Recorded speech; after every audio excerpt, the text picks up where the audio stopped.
Recording by Kirk Ziegler. The Rosicrucian Mysteries by Max Heindel. Introduction. Mount Ecclesia, a description of the headquarters of the Rosicrucian Fellowship. Work in the physical world requires physical means of accomplishment. Therefore, a tract of land was bought in 1911 in the town of Oceanside, 90 miles south of Los Angeles, California. Southern California was selected because of the abundance of ether in the atmosphere there, and this spot was found to be particularly favored in that respect. On this commanding site, having a wide view of the great Pacific Ocean, of snow-capped mountains and smiling valleys, we began to establish our headquarters in the latter part of 1911. Soon after this, we erected a sanctuary, the Pro Ecclesia, where the Rosicrucian Temple service is held at appropriate times. The Rose Cross Healing Circle holds its meetings there to help sufferers, and it is the place appointed for the united mourning and devotions of the workers. In the latter half of 1920, we built an ecclesia which is designed to be a temple of healing. The building, a beautiful dome structure, is of steel and reinforced concrete. It is 12-sided in shape, corresponding to the 12 signs of the zodiac. At the present writing, January 1921, the final work upon is just being completed. The esoteric work of the fellowship will be carried on here. We have also built a 2-story administration building to house the general office, the book department, the correspondence school in Christian mysticism, which links headquarters with students all over the world, and the editorial offices of our monthly publications, notably the Rosicrucian Fellowship magazine, Raised from the Rose Cross. We have also an astrological department which conducts a correspondence school. These offices are located on the 2nd floor. The whole 1st floor is occupied by a modern printing plant and bookbindery required to furnish the immense amount of literature needed in this work. In the book department we publish all the standard works and textbooks of the Rosicrucian philosophy written by Max Heindel. We are now in the process of publishing in book form his former lessons to students. In October 1920, a training school was established for the preparation of candidates for the lecture field. It is our intention to thereby maintain a lecture bureau, from which we will send our lecturers throughout the country to disseminate the teachings and carry the message of our philosophy to the people to a greater extent than has been before possible. A dining hall with seating capacity for over 100 people affords ample accommodation for workers, students, and patients. The scientific meatless diet served there preserves or restores health, as required in each case. Furthermore, it improves the vitality and mentality in an astonishing degree. A large dormitory and a number of cottages and tents provide living quarters for all. By the liberal use of water and the expenditure of much labor, Mount Ecclesia is gradually being transformed into a luxuriant tropical park. There is a deep spiritual purpose in this attempt to make the visible center of the world movement beautiful, for it fosters in the workers a poise and peace which are absolutely essential to the proper performance of their work. Without that, they cannot escape being disturbed by the flood of sorrow and trouble which flows into headquarters from members all over the world. Without that, they cannot continue to put their heart into the letters of help, hope and cheer which continually go out to souls who are groaning under the burden of sickness, but by bathing their souls in the beauty of the surroundings, whether consciously or not, they gain in strength and grow in grace. They become better and better fitted for the work in the Master's vineyard. In order to aid those who feel the upward urge, to prepare intelligently and reverently for the unfoldment of their inner latent spiritual powers, the Rosicrucian Fellowship maintains 2 correspondence courses which furnish instruction to students all over the world. One deals with astrology, the other with Christian mysticism. The astrology to which we refer is not to be confounded with fortune-telling. It is a phase of the mystic religion, as sublime as the stars with which it deals, and to the mystic they are not dead bodies moving in space in obedience to so-called blind natural law, but they are the embodiments of the 7 spirits before the throne, mighty star angels who use their benevolent influences to guide other less exalted beings, humanity included, upon the path of evolution. There is a side of the moon which we never see, but that hidden half is as potent a factor in creating the ebb and flow as the part of the moon which is visible. Similarly, there is an invisible part of man which exerts a powerful influence in life, and as the tides are measured by the motion of the sun and moon, also the eventualities of existence are measured by the circling stars, which may therefore be called the clock of destiny, and knowledge of their import is an immense power, for to the competent astrologer a horoscope reveals every secret of life. Thus, when you have given an astrologer the data of your birth, you have given him the key to your innermost soul, and there is no secret that he may not ferret out. This knowledge may be used for good or ill, to help or hurt, according to the nature of the man. Only a friend should be trusted with this key to your soul, and it should never be given to anyone base enough to prostitute a spiritual science for material gain. To the medical man, astrology is invaluable in diagnosing diseases and prescribing a remedy, for it reveals the hidden cause of all in a manner that has often perplexed the skeptic and dumbfounded the scoffer. The opinion of thousands is of great value, but it does not prove anything, for thousands may hold an opposite view. Occasionally a single man might be right, and the rest of the world wrong, as when Galileo mentioned that the earth moves. Today, the whole world has been converted to the opinion for which he suffered torture, and we assert that, as man is a composite being, cures are successful only in proportion as the remedy defects upon the physical, moral, and mental planes of being. We also maintain that results may be obtained more easily at certain times when stellar rays are propitious to healing of a particular disease, or by treatment with remedies previously prepared under auspicious conditions. If you are a parent, the horoscope will aid you to detect the evil latent in your child, and teach you how to apply the ounce of prevention. It will show you the good points also, that you may make a better man or woman of the soul entrusted to your care. It will reveal systematic weakness and enable you to guard the health of your child. It will show what talents are there, and how the life may be lived to the maximum of usefulness. Therefore, the message of the marching orbs is so important that you cannot afford to remain ignorant thereof. In order to aid those who are willing to help themselves, we maintain a correspondence class in astrology. But make no mistake, we do not teach fortune telling. If that is what you are looking for, we have nothing for you. Our lessons are sermons.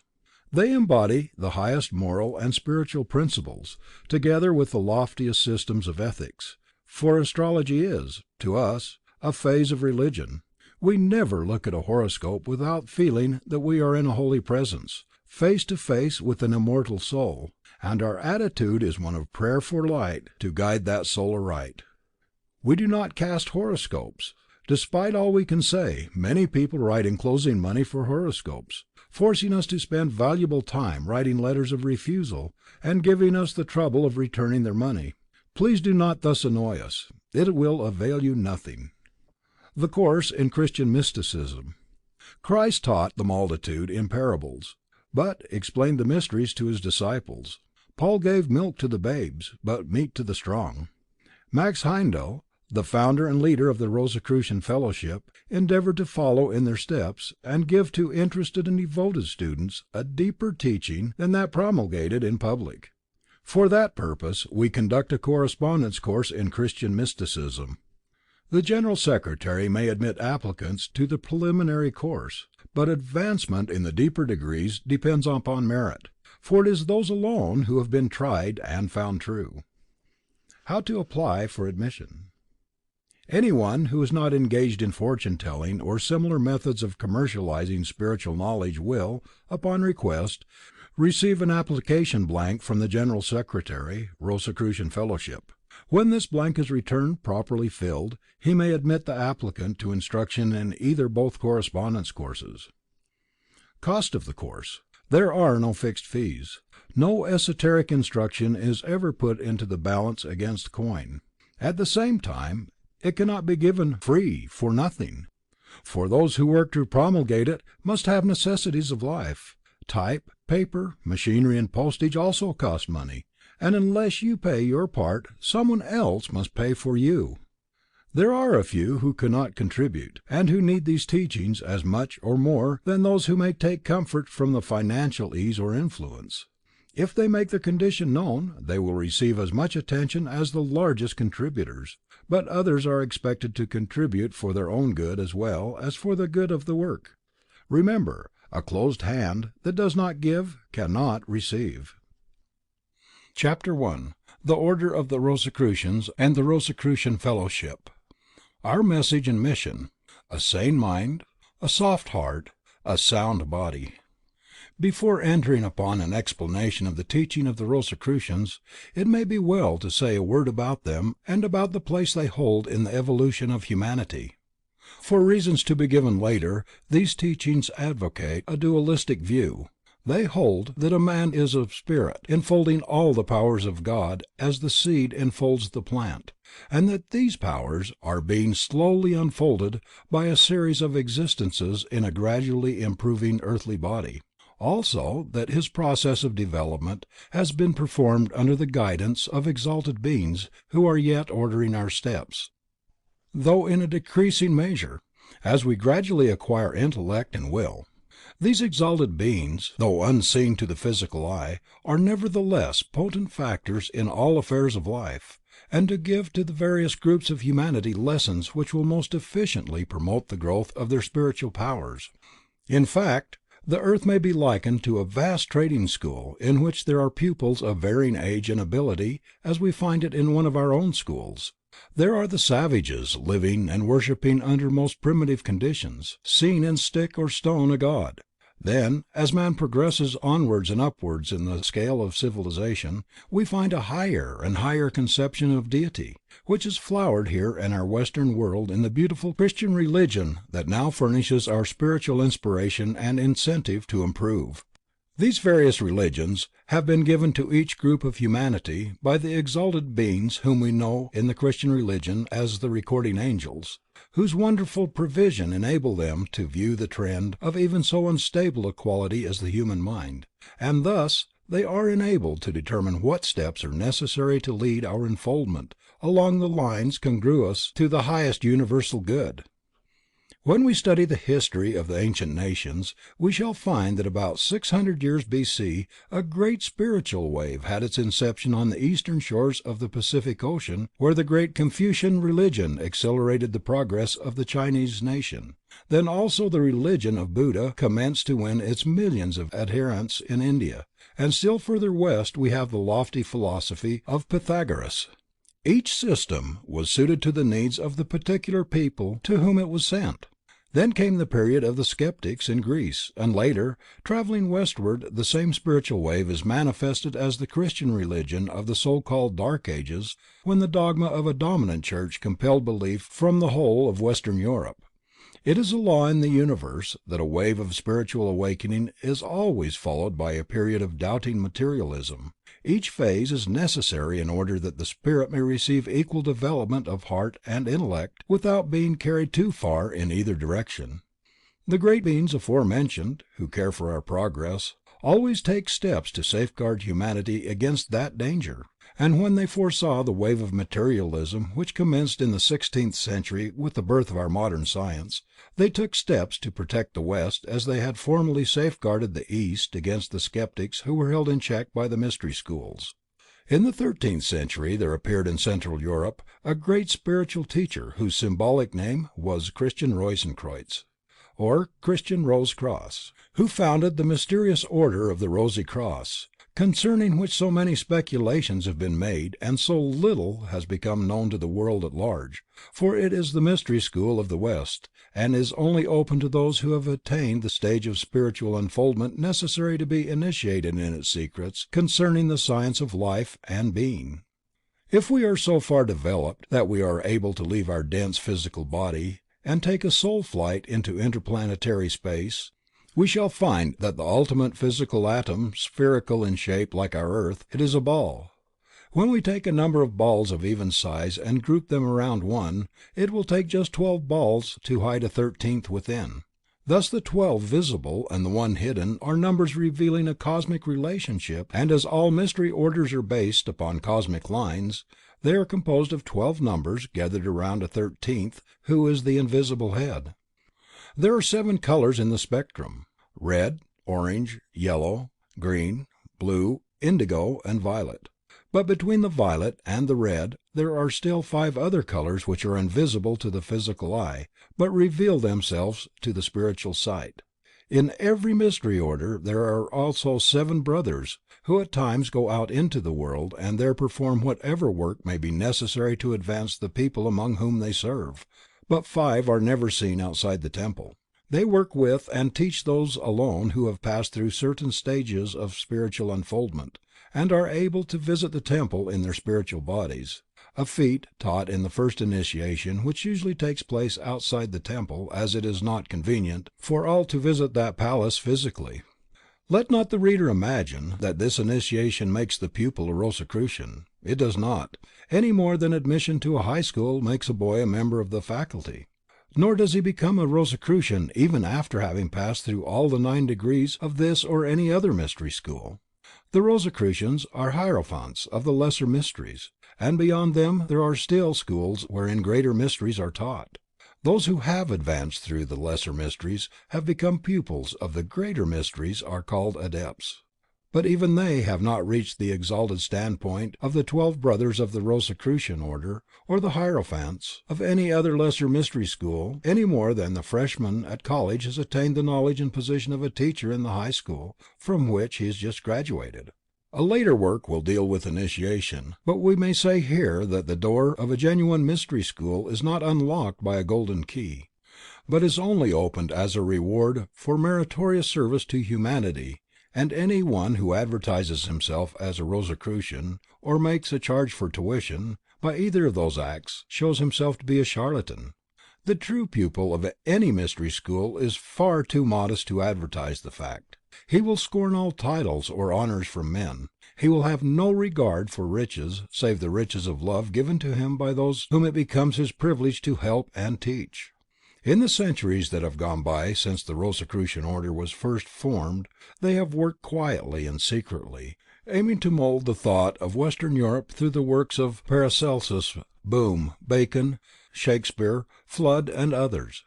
Each night at midnight, when the physical activities of the day are at their lowest ebb, and the spiritual impulse at its highest flood tide, they have sent out from their temple soul-stirring vibrations to counteract materialism and to further the development of soul powers. To their activities we owe the gradual spiritualization of our once so materialistic science. With the commencement of the 20th century, a further step was taken. It was realized that something must be done to make the religion scientific as well as to make science religious, in order that they may ultimately blend. For at the present time heart and intellect are divorced. The heart instinctively feels the truth of religious teachings concerning such wonderful mysteries as the Immaculate Conception, the mystic birth, the crucifixion, the mystic death, the cleansing blood, the atonement, and other doctrines of the Church, which the intellect refuses to believe, as they are incapable of demonstration, and seemingly at war with natural law. Material advancement may be furthered when intellect is dominant and the longings of the heart unsatisfied, but soul growth will be retarded until the heart also receives satisfaction. In order to give the Word a teaching so blended that it will satisfy both the mind and heart, a messenger must be found and instructed. Certain unusual qualifications were necessary, and the first one chosen failed to pass a certain test after several years had been spent to prepare him for the work to be done. It is well said that there is a time to sow and a time to reap, and that there are certain times for all the works of life. And in accordance with this law of periodicity, each impulse in spiritual uplift must also be undertaken at an appropriate time to be successful. The first and sixth decades of each century are particularly propitious to commence the promulgation of new spiritual teachings. Therefore the Rosicrucians were much concerned at this failure, for only 5 years were left of the first decade of the 20th century. Their second choice of a messenger fell upon the present writer, though he knew it not at the time, and by shaping circumstances about him they made it possible for him to gain a period of preparation for the work they desired him to do. 3 years later, when he had gone to Germany, also because of circumstances shaped by the invisible brotherhood, and was on the verge of despair at the discovery that the light which was the object of his quest was only a jack-o'-lantern. The brothers of the Rosicrucian order applied the test to see whether he would be a faithful messenger and give the teachings they desired to entrust to him to the world. And when he had passed the trial they gave him the monumental solution to the problem of existence first published in the Rosicrucian Cosmo-Conception in November 1909, more than a year before the expiration of the first decade of the 20th century. This book marked a new era in so-called occult literature, and the many editions which have since been published, as well as the thousands of letters which continue to come to the author, are speaking testimonies to the fact that people are finding in this teaching a satisfaction they have long sought elsewhere in vain. The Rosicrucians teach that all great religions have been given to the people among whom they are found, by divine intelligence who designed each system of worship to suit the needs of the race or nation to whom it was given. A primitive people cannot respond to a lofty and sublime religion, and vice versa. What helps one race would hinder another, and in pursuance of the same policy there has been devised a system of soul unfoldment suited specially to the Western people, who are racially and temperamentally unfit to undergo the discipline of the Eastern school, which was designed for the more backward Hindus. The Rosicrucian Fellowship. For the purpose of promulgating the Rosicrucian teachings in the Western world, the Rosicrucian Fellowship was founded in 1909. It is the herald of the Aquarian Age, when the sun, by its processional passage through the constellation Aquarius, will bring out all the intellectual and spiritual potencies in man which are symbolized by that sign. As heat from a fire warms all objects within the sphere of its radiations, also the Aquarian ray will raise the earth's vibration to a pitch we are as yet unable to comprehend, though we have demonstrations of the material workings of this force in the inventions which have revolutionized life within the memory of the present generation. We have wondered at the X-ray, which sees through the human body, but each one has a sense latent which when evolved will enable him to see through any number of bodies, or to any distance. We marvel at the telephone conversations across the continent of America, but each has within a latent sense of speech and hearing that is far more acute.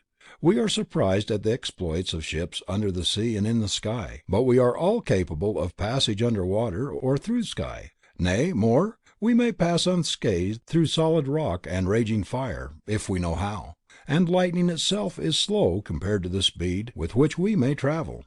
This sounds like a fairy tale today, as did Jules Verne's story a generation ago, but the Aquarian Age will witness the realization of these dreams, and ever so much more that we still do not even dream of. Such faculties will then be the possessions of large numbers of people, who will have gradually evolved them as previously the ability to walk, speak, hear, and see were developed. Therein lies a great danger, for obviously anyone endowed with such faculties may use them to the greatest detriment of the world at large, unless restrained by a spirit of unselfishness and an all-embracing altruism.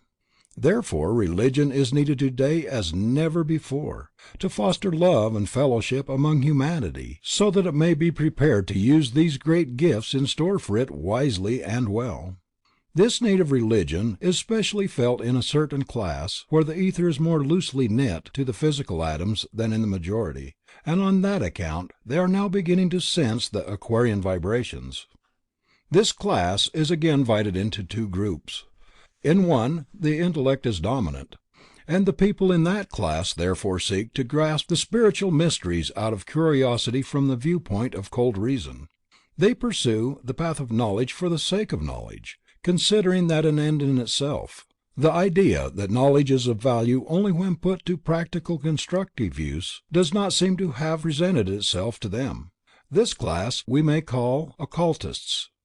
The other group does not care for knowledge, but feels an inner urge Godward, and pursues the path of devotion to the high ideal set before them in Christ, doing the deeds that He did as far as their flesh will permit, and this in time results in an interior illumination which brings with it all the knowledge obtained by the other class and much more. This class we may describe as mystics. Certain dangers confront each of the two groups. If the cultist obtains illumination and evolves within himself the latent spiritual faculties, he may use them for the furtherance of his personal objects, and to the great detriment of his fellow men.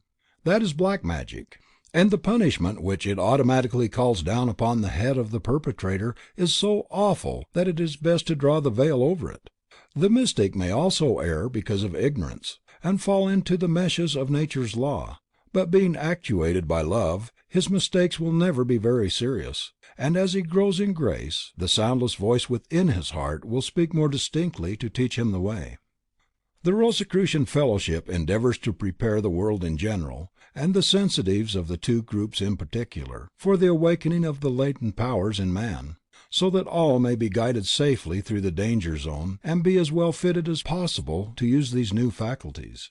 Effort is made to blend the love without which Paul declared a knowledge of all mysteries worthless, with a mystic knowledge rooted and grounded in love, so that the pupils of this school may become living exponents of this blended soul science of the Western Wisdom School, and gradually educate humanity at large in the virtues necessary to make the possession of higher powers safe. Chapter 2. The Problem of Life and its Solution. The Problem of Life. Among all the vicissitudes of life, which vary in each individual's experience, there is one event which sooner or later comes to everyone: death. No matter what our station in life, whether the life lived has been a laudable one or the reverse, whether great achievements have marked our path among men, whether health or sickness have been our lot, whether we have been famous and surrounded by a host of admiring friends, or have wandered unknown through the years of our life, at some times there comes a moment when we stand alone before the portal of death, and are forced to take a leap into the dark. The thought of this leap and of what lies beyond must inevitably force itself upon the thinking person. In the years of youth and health, when the bark of our life sails upon seas of prosperity, when all appears beautiful and bright, we may put the thought behind us. But there will surely come a time in the life of every thinking person when the problem of life and death forces itself upon his consciousness and refuses to be set aside. Neither will it help him to accept the ready-made solution of anyone else without thought in blind belief, for this is a basic problem which everyone must solve for himself or herself in order to obtain satisfaction. Upon the eastern edge of the desert of the Sahara, there stands the world-famous Sphinx, with its inscrutable face turned toward the east, ever greeting the sun, as its rising rays herald the new-born day. It is said in the Greek myth that it was the wont of this monster to ask a riddle of each traveler. She devoured those who could not answer, but when Oedipus solved the riddle, she destroyed herself. The riddle which she asked of men was the riddle of life and death, a query which is relevant today as ever, and which each one must answer or be devoured by the jaws of death. But when once a person has found the solution to the problem, it will appear in reality there is no such death, that what appears so, is but a change from one state of existence to another.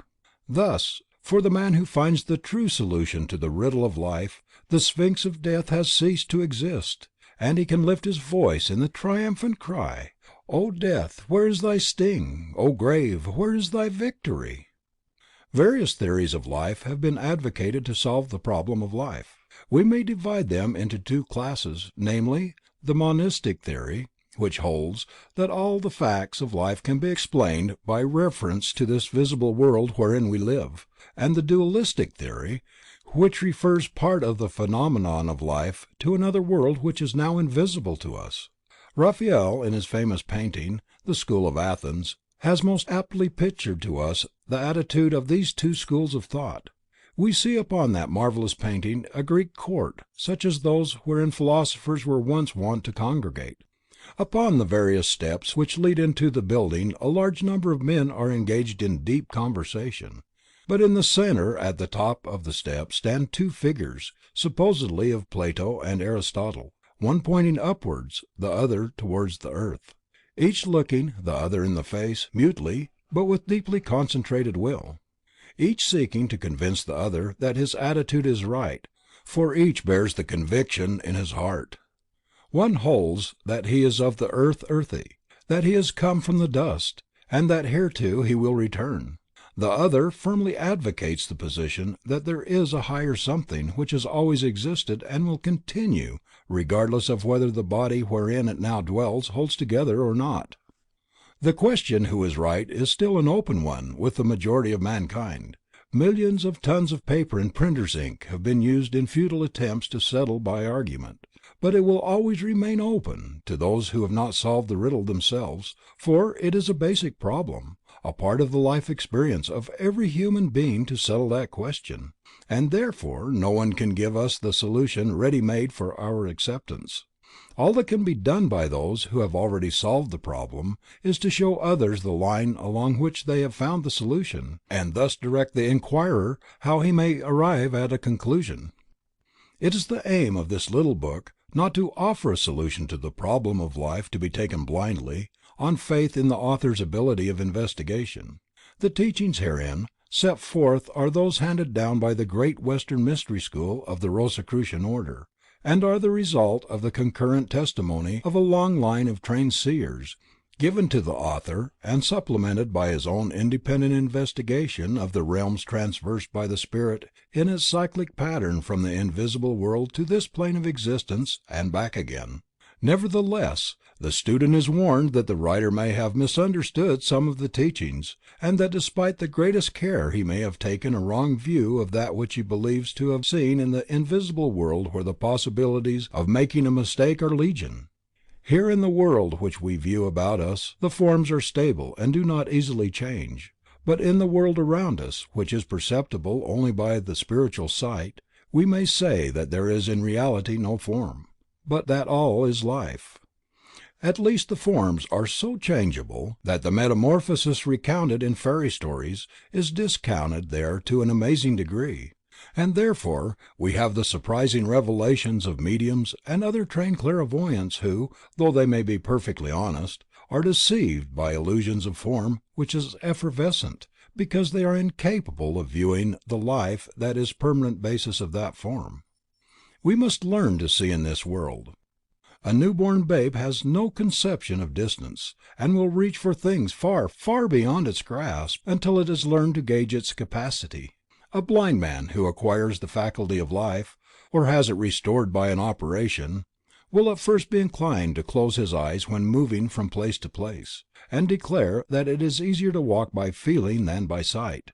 That is because he has not learned to use his newly acquired faculty. Similarly, the man whose spiritual vision has been newly opened requires to be trained. In fact, he is in much greater need thereof than the babe and the blind man already mentioned. Denied that training, he would be like a newborn babe placed in a nursery where the walls are lined with mirrors of different convex and concave curvatures, which would distort its own shape and the forms of its attendants. If allowed to grow up in such surroundings and unable to see the real shapes of itself and its nurses, it would naturally believe that it saw many different and distorted shapes, where in reality the mirrors were responsible for the illusion. Were the persons concerned in such an experiment, and the child taken out of the illusory surroundings, it would be incapable of recognizing them until the matter had been properly explained. There are similar dangers of illusion to those who have developed spiritual sight, until they have been trained to discount the refraction and to view the life which is permanent and stable, disregarding the form which is effervescent and changeable. The danger of getting things out of focus always remains, however, and is so subtle that the writer feels an imperative duty to warn his readers to take all statements concerning the unseen world with the proverbial grain of salt, for he has no intention to deceive. He is therefore inclined rather to magnify than to minimize his limitations, and would advise the student to accept nothing from the author's pen without reasoning it out for himself. Thus, if he is deceived, he will be self-deceived, and the author is blameless. 3 theories of life. Only 3 noteworthy theories have been offered as solutions to the riddle of existence, and in order that the reader may be able to make the important choice between them, we will state briefly what they are and give some of the arguments which lead us to advocate the doctrine of rebirth as the method which favors soul growth and the ultimate attainment of perfection, thus offering the best solution to the problem of life. 1. The materialistic theory teaches that life is a short journey from cradle to grave, that there is no higher intelligence in the universe than man, that his mind is produced by certain correlations of matter, and that therefore death and dissolution of the body terminate existence. There was a day when the arguments of materialistic philosophers seemed convincing, but as science advances it discovers more and more that there is a spiritual side to the universe. That life and consciousness may exist without being able to give us a sign, has been amply proven in the cases where a person who was entranced and thought dead for days has suddenly awakened and told all that had taken place around the body. Such eminent scientists as Sir Oliver Lodge, Camille Flammarion, Lombroso, and other men of highest intelligence and scientific training, have unequivocally stated, as the result of their investigations, that the intelligence which we call man survives death of the body and lives on in our midst as independently of whether we see them or not, as light and color exist all about the blind man regardless of the fact that he does not perceive them. These scientists have reached their conclusion after years of careful investigation. They have found that the so-called dead can, under certain circumstances, communicate with us in such a manner that mistake is out of the question. We maintain that their testimony is worth more than the argument of materialism to the contrary, for it is based upon years of careful investigation. It is in harmony with such well-established laws as the law of conservation of matter and the law of conservation of energy. Mind is a form of energy, and immune from destruction as claimed by the materialist. Therefore, we disbar the materialistic theory as unsound, because out of harmony with the laws of nature and well within established facts. 2. The theory of theology claims that just prior to each birth a soul is created by God and enters into a world where it lives for a time varying from a few minutes to a few score of years. That at the end of this short span of life it returns to the portal of death, to the invisible beyond, where it remains forever in a condition of happiness or misery according to the deeds done in the body during the few years it lived there. Plato insisted upon the necessity of a clear definition of terms as a basis of argument, and we contend that that is as necessary in discussing the problem of life from the Bible point of view as in arguments from the Platonic standpoint. According to the Bible, man is a composite being consisting of body, soul, and spirit. The two latter are usually taken to be synonymous, but we insist that they are not interchangeable, and present the following to support our dictum. All things are in a state of vibration. Vibrations from objects in our surroundings are constantly impinging upon us and carry to our senses a cognition of the external world. The vibrations in ether act upon our eyes so that we see, and the vibrations in the air transmit sounds to the ear. We also breathe the ether, which is charged with the pictures of our surroundings and sounds in our environment, so that by means of the breath we receive at each moment in our life, internally, an accurate picture of our external surroundings. That is a scientific proposition. Science does not explain what becomes of these vibrations, however, but according to the Rosicrucian Mystery teaching, they are transmitted to the blood, and then etched upon a little atom in the heart as automatically as a moving picture is imprinted upon the sensitized film, and a record of sounds is engraven upon the phonographic disc. This breath record starts with the first breath of the newborn babe, and ends only with the last gasp of the dying man, and soul is a product of the breath. Genesis also shows the connection between breath and soul, in the words, "And the Lord God formed man in the dust of the ground, and breathed into his nostrils the breath of life, and man became a living soul." In the post-mortem existence, the breath record is disposed of. The good acts of life produce feelings of pleasure, and the intensity of attraction incorporates them into the spirit as soul power. Thus the breath records of our good acts are the soul which is saved, for by the union with the spirit they become immortal. As they accumulate life after life, we become more soulful, and they are thus also the basis of soul growth. The record of our evil acts is also derived from our breath in the moments when they are committed. The pain and suffering they bring cause the spirit to expel the breath record from its being in purgatory. As that cannot exist independently of the life-giving spirit, the breath record of our sins disintegrates upon expurgation, and thus we see it that "the soul that sinneth, it shall die." The memory of the suffering incidental to expurgation, however, remains with the spirit as conscience, to deter from repetition of the same evil in later lives. Thus both our good and evil acts are recorded through the agency of the breath, which is therefore the basis of the soul. But while the breath record of good acts amalgamates with the spirit, and lives on forever as an immortal soul, the breath record of evil is disintegrated. It is the soul that sinneth and dies. While the Bible teaches that immortality of the soul is conditional upon well-doing, it makes no distinction in respect to the spirit. The statement is clear and emphatic, that when "the silver cord be loosened, then shall the dust return to earth as it was and the spirit shall return to God who gave it." Thus the Bible teaches that the body is made of dust and returns thereto. That part of the soul generated in the breath is perishable, but that the spirit survives bodily death and persists forever. Therefore a "lost soul," in the common acceptance of that term, is not a Bible teaching, for the spirit is uncreate and eternal as God Himself, and therefore the unorthodox theory cannot be true. 3. The theory of rebirths teaches that each spirit is an integral part of God, that it enfolds all divine possibilities as the acorn enfolds the oak. By that means of many existence in an earthy body of gradually improving texture, its latent powers are being slowly unfolded and become available as dynamic energy. That none can be lost but that all will ultimately attain to perfection and reunion with God, each bringing with it the accumulated experience which is the fruitage of its pilgrimage through matter. Or, as we may poetically express it, we are eternal. On a whistling storm cloud, on Zephyrus' wing, the spirit choir loud the world anthem sing.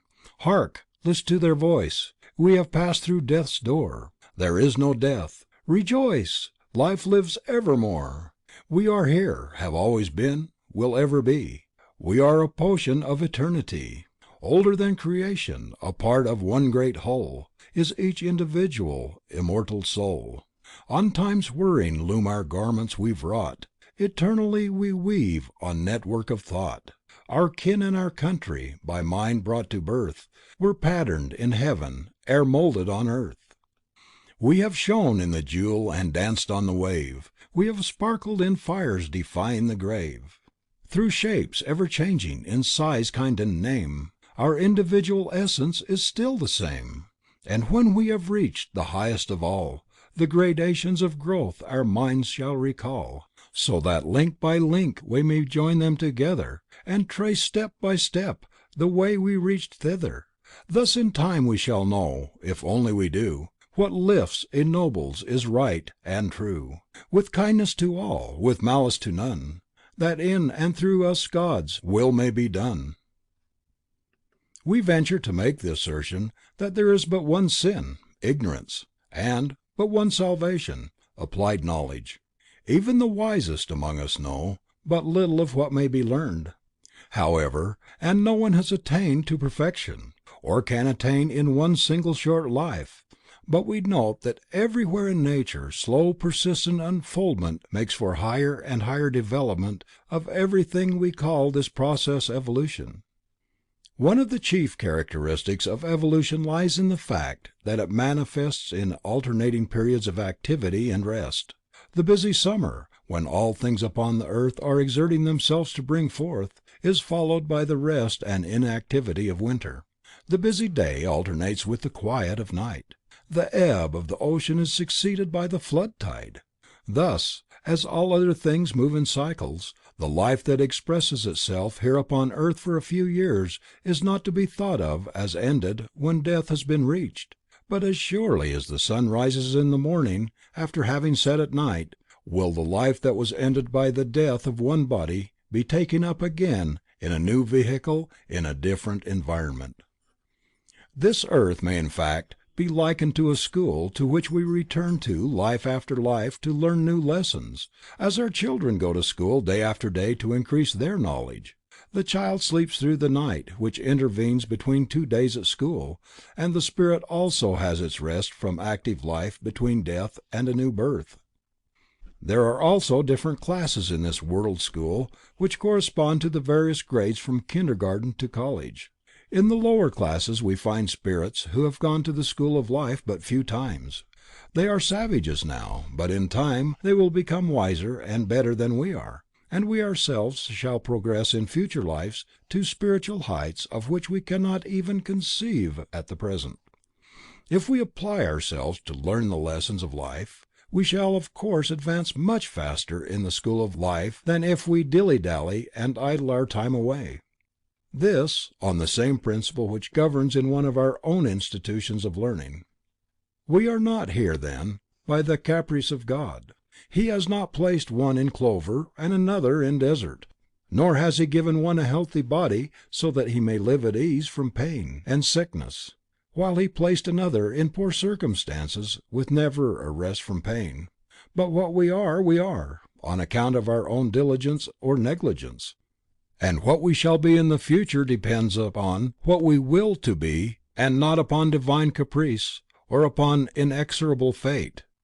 No matter what the circumstances, it lies within us to master them, or to be mastered, as we will. Sir Edwin Arnold puts the teaching most beautifully in his Light of Asia. The books say well, my brothers, each man's life, the outcome of his former living is. The bygone wrongs bring forth sorrows and woes. The bygone right breeds bliss. Each has such lordship as the loftiest ones, nay 4 powers round, above, below. As with all flesh and whatsoever lives, act maketh joy or woe. Who toiled a slave may come anew a prince, for gentle worthiness and merit won. Who ruled a king may wander earth in rags, for things done or undone. Or, as an unknown poet says, one ship sails east, another sails west, with the same winds that blow. 'Tis the set of the sail, and not the gale, determines which way they go. The winds of the sea are always the fate, as we voyage along through life. 'Tis the act of the soul which determines the goal, and not the calm or the strife.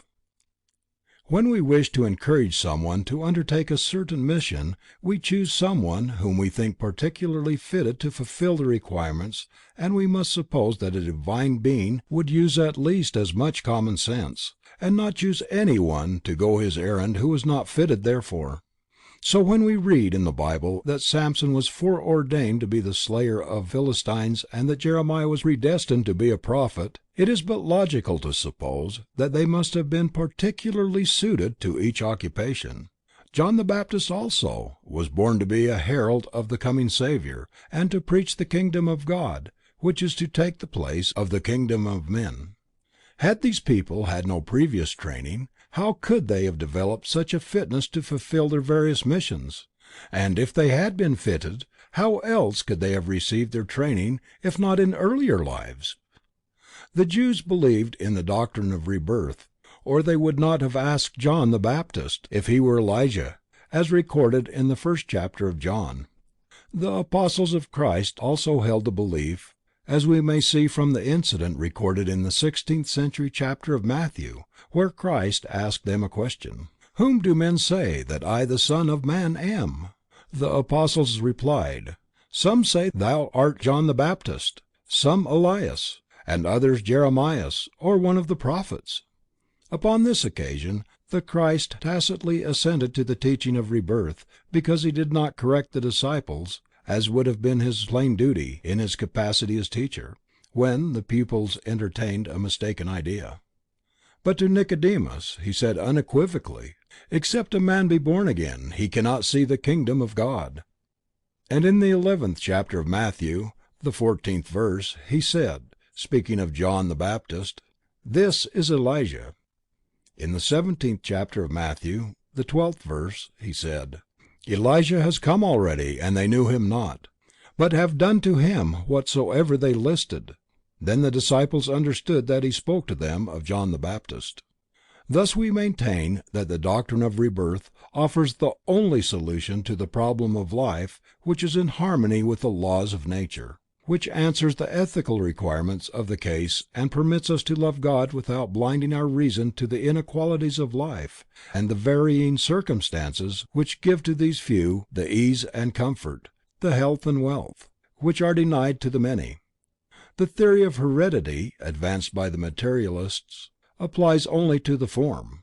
For as a carpenter uses material from a certain pile of lumber to build a house in which he afterwards lives, so does the spirit take the substance wherewith to build its house from the parents. The carpenter cannot build a house of hard wood from spruce lumber, and the spirit also must build a body which is like those from which the material was taken. But the theory of heredity does not apply upon the moral plane, for it is a notorious fact that in the rogues' galleries of America and Europe there is no case where both father and son are represented. Thus the sons of criminals, though they have the tendency to crime, keep out of the clutches of the law. Neither will heredity hold good upon the plane of intellect, for many cases may be cited, where a genius and an idiot spring from the same stock. The great Cuvier, whose brain was about the same weight as Daniel Webster's, and whose intellect was as great, had 5 children who all died of paresis. The brother of Alexander the Great was an idiot, and thus we hold that another solution must be found to account for the facts of life. The law of rebirth, coupled with its companion law, the law of causation, does that. When we die after one life, we return to earth later, under circumstances determined by the manner in which we lived before. The gambler is drawn to pool parlors and race tracks to associate with others of like taste. The musician is attracted to the concert halls and music studios by congenial spirits. And the returning ego also carries with it its likes and dislikes, which cause it to seek parents among the class to which it belongs. But then someone will point to cases where we find people of entirely opposite tastes living lives of torture, because grouped in the same family, and forced by circumstances to stay there contrary to their wills.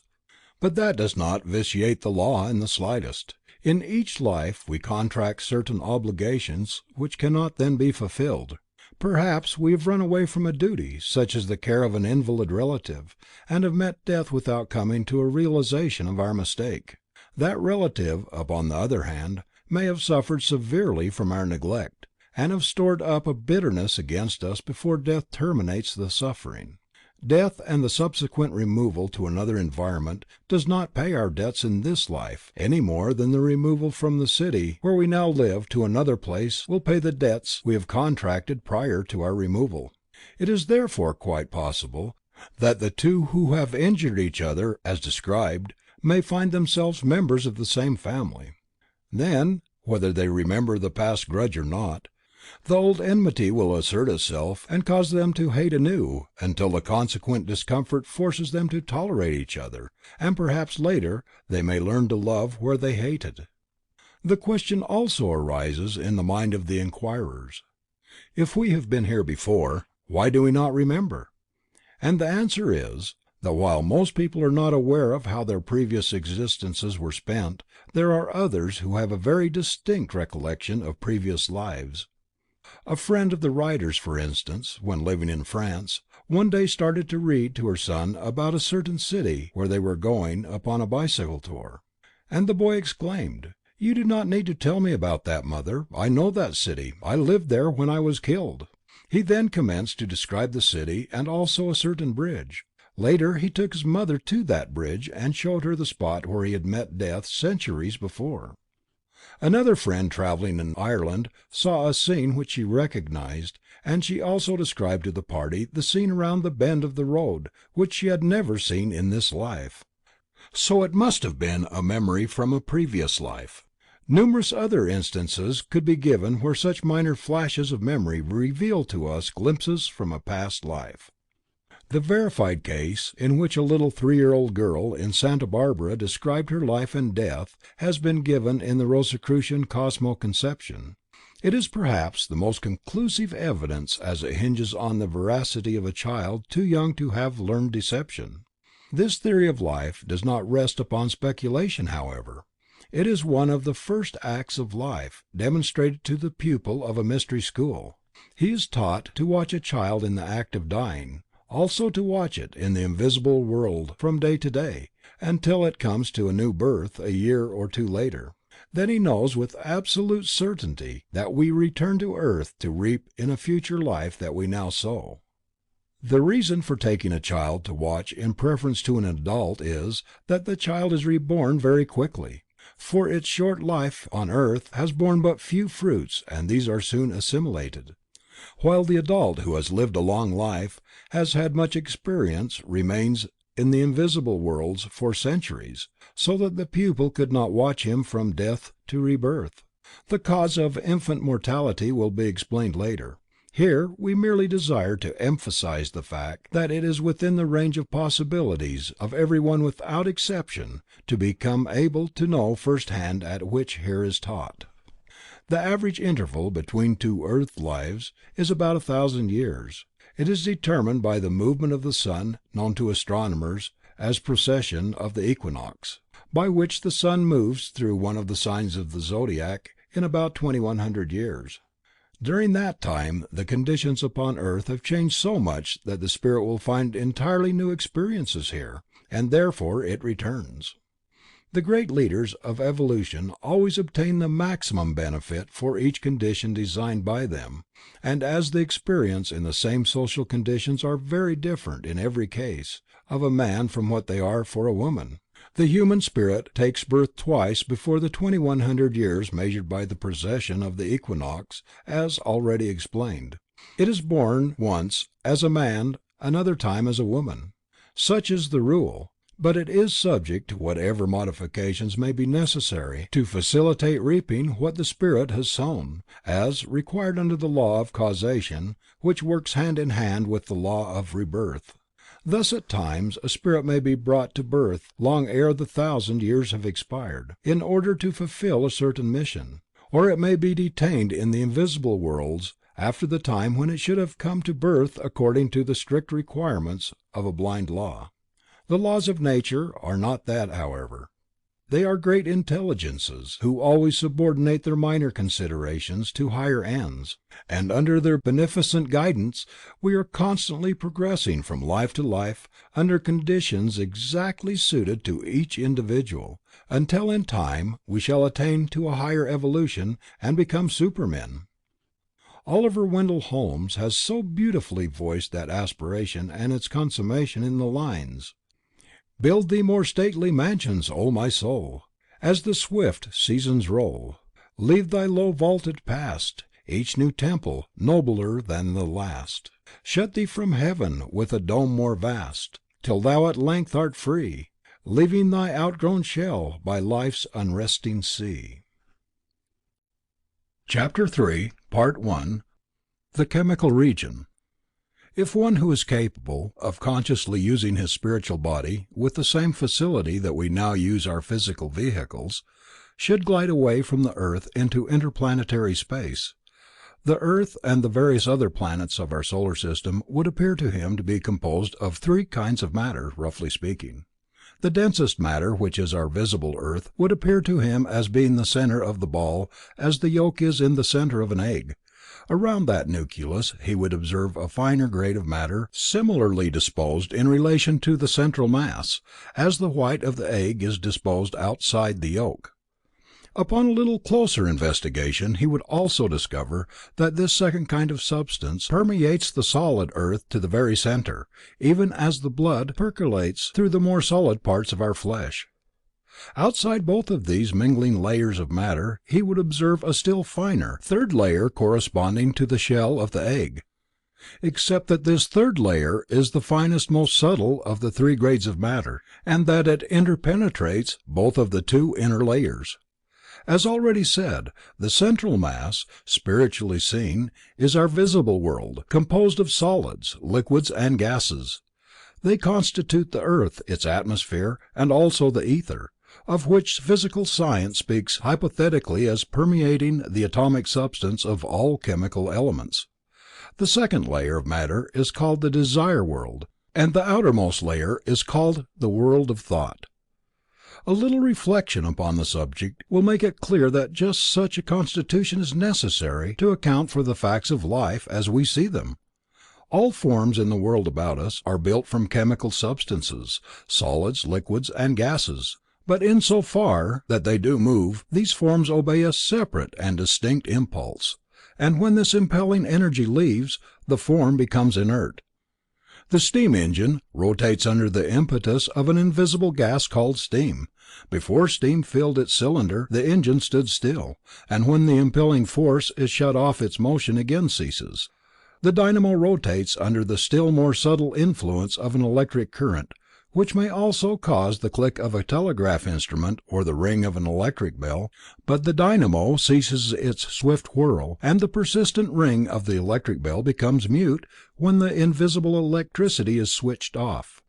The form of the bird, the animal and the human being also cease their motion when the inner force which we call life has winged its invisible way.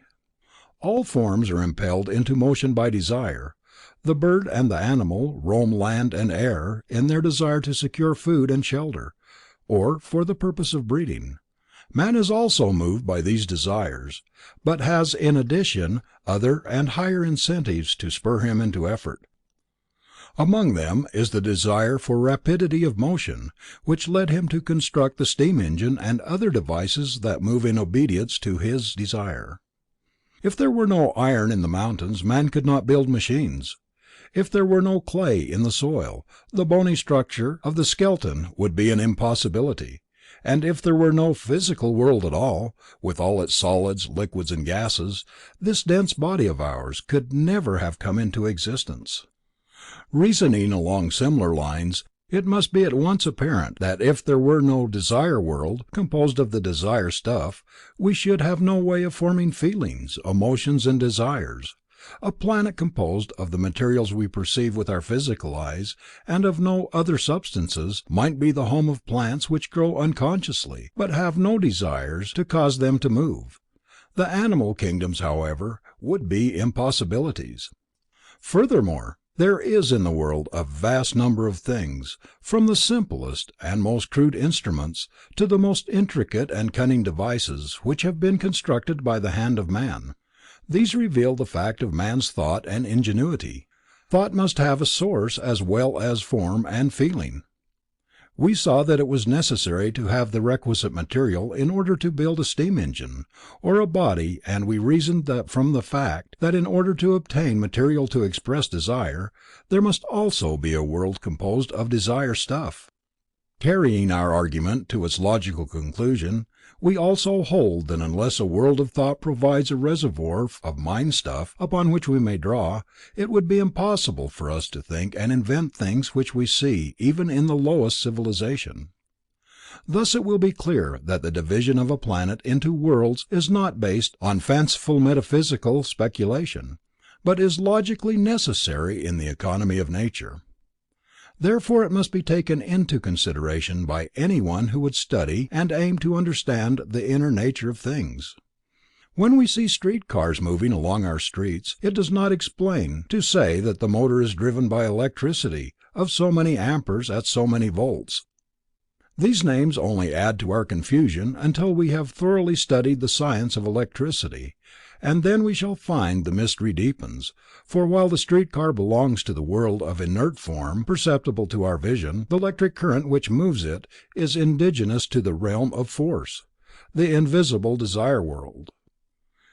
And the thought which created and guides it comes from still the more subtle world of thought, which is the home world of the human spirit, the ego.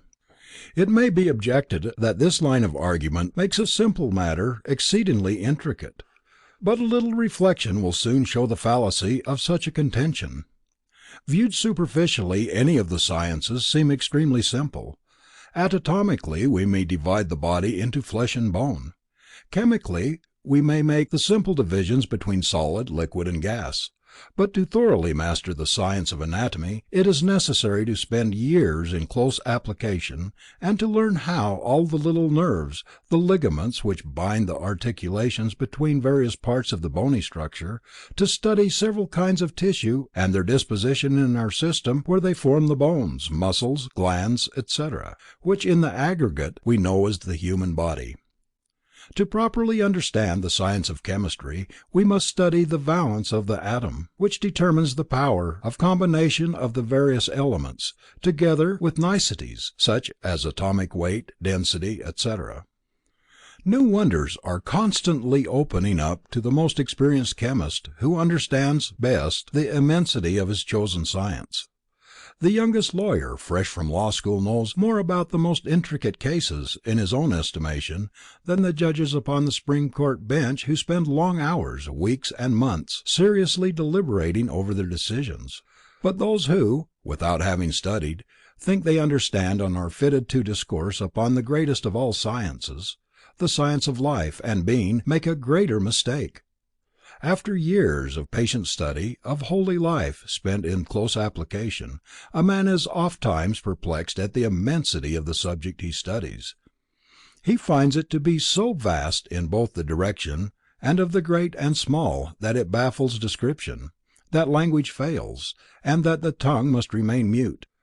Therefore we hold, and we speak from knowledge gained through years of close study and investigation, that the finer distinctions which we have made, and shall make, are not at all arbitrary, but absolutely necessary as are divisions and distinctions made in anatomy or chemistry. No form in the physical world has feeling in the true sense of that word. It is the indwelling of life which feels, as we may readily see from the fact that a body which responded to the slightest touch while instinct with life, exhibits no sensation whatever even when cut to pieces after the life has fled. Demonstrations have been made by scientists, particularly by Professor Bose of Calcutta, to show that there is feeling in dead animal tissue, and even in tin and other metal.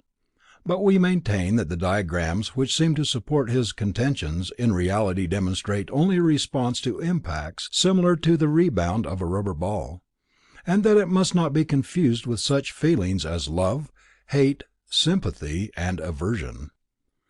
Goethe also, in his novel Elective Affinities, brings out some beautiful illustrations wherein he makes it seem as if atoms loved and hated, from the fact that some elements combine readily while other substances refuse to amalgamate, a phenomenon produced by the different rates of speed at which various elements vibrate and an unequal inclination of their axes.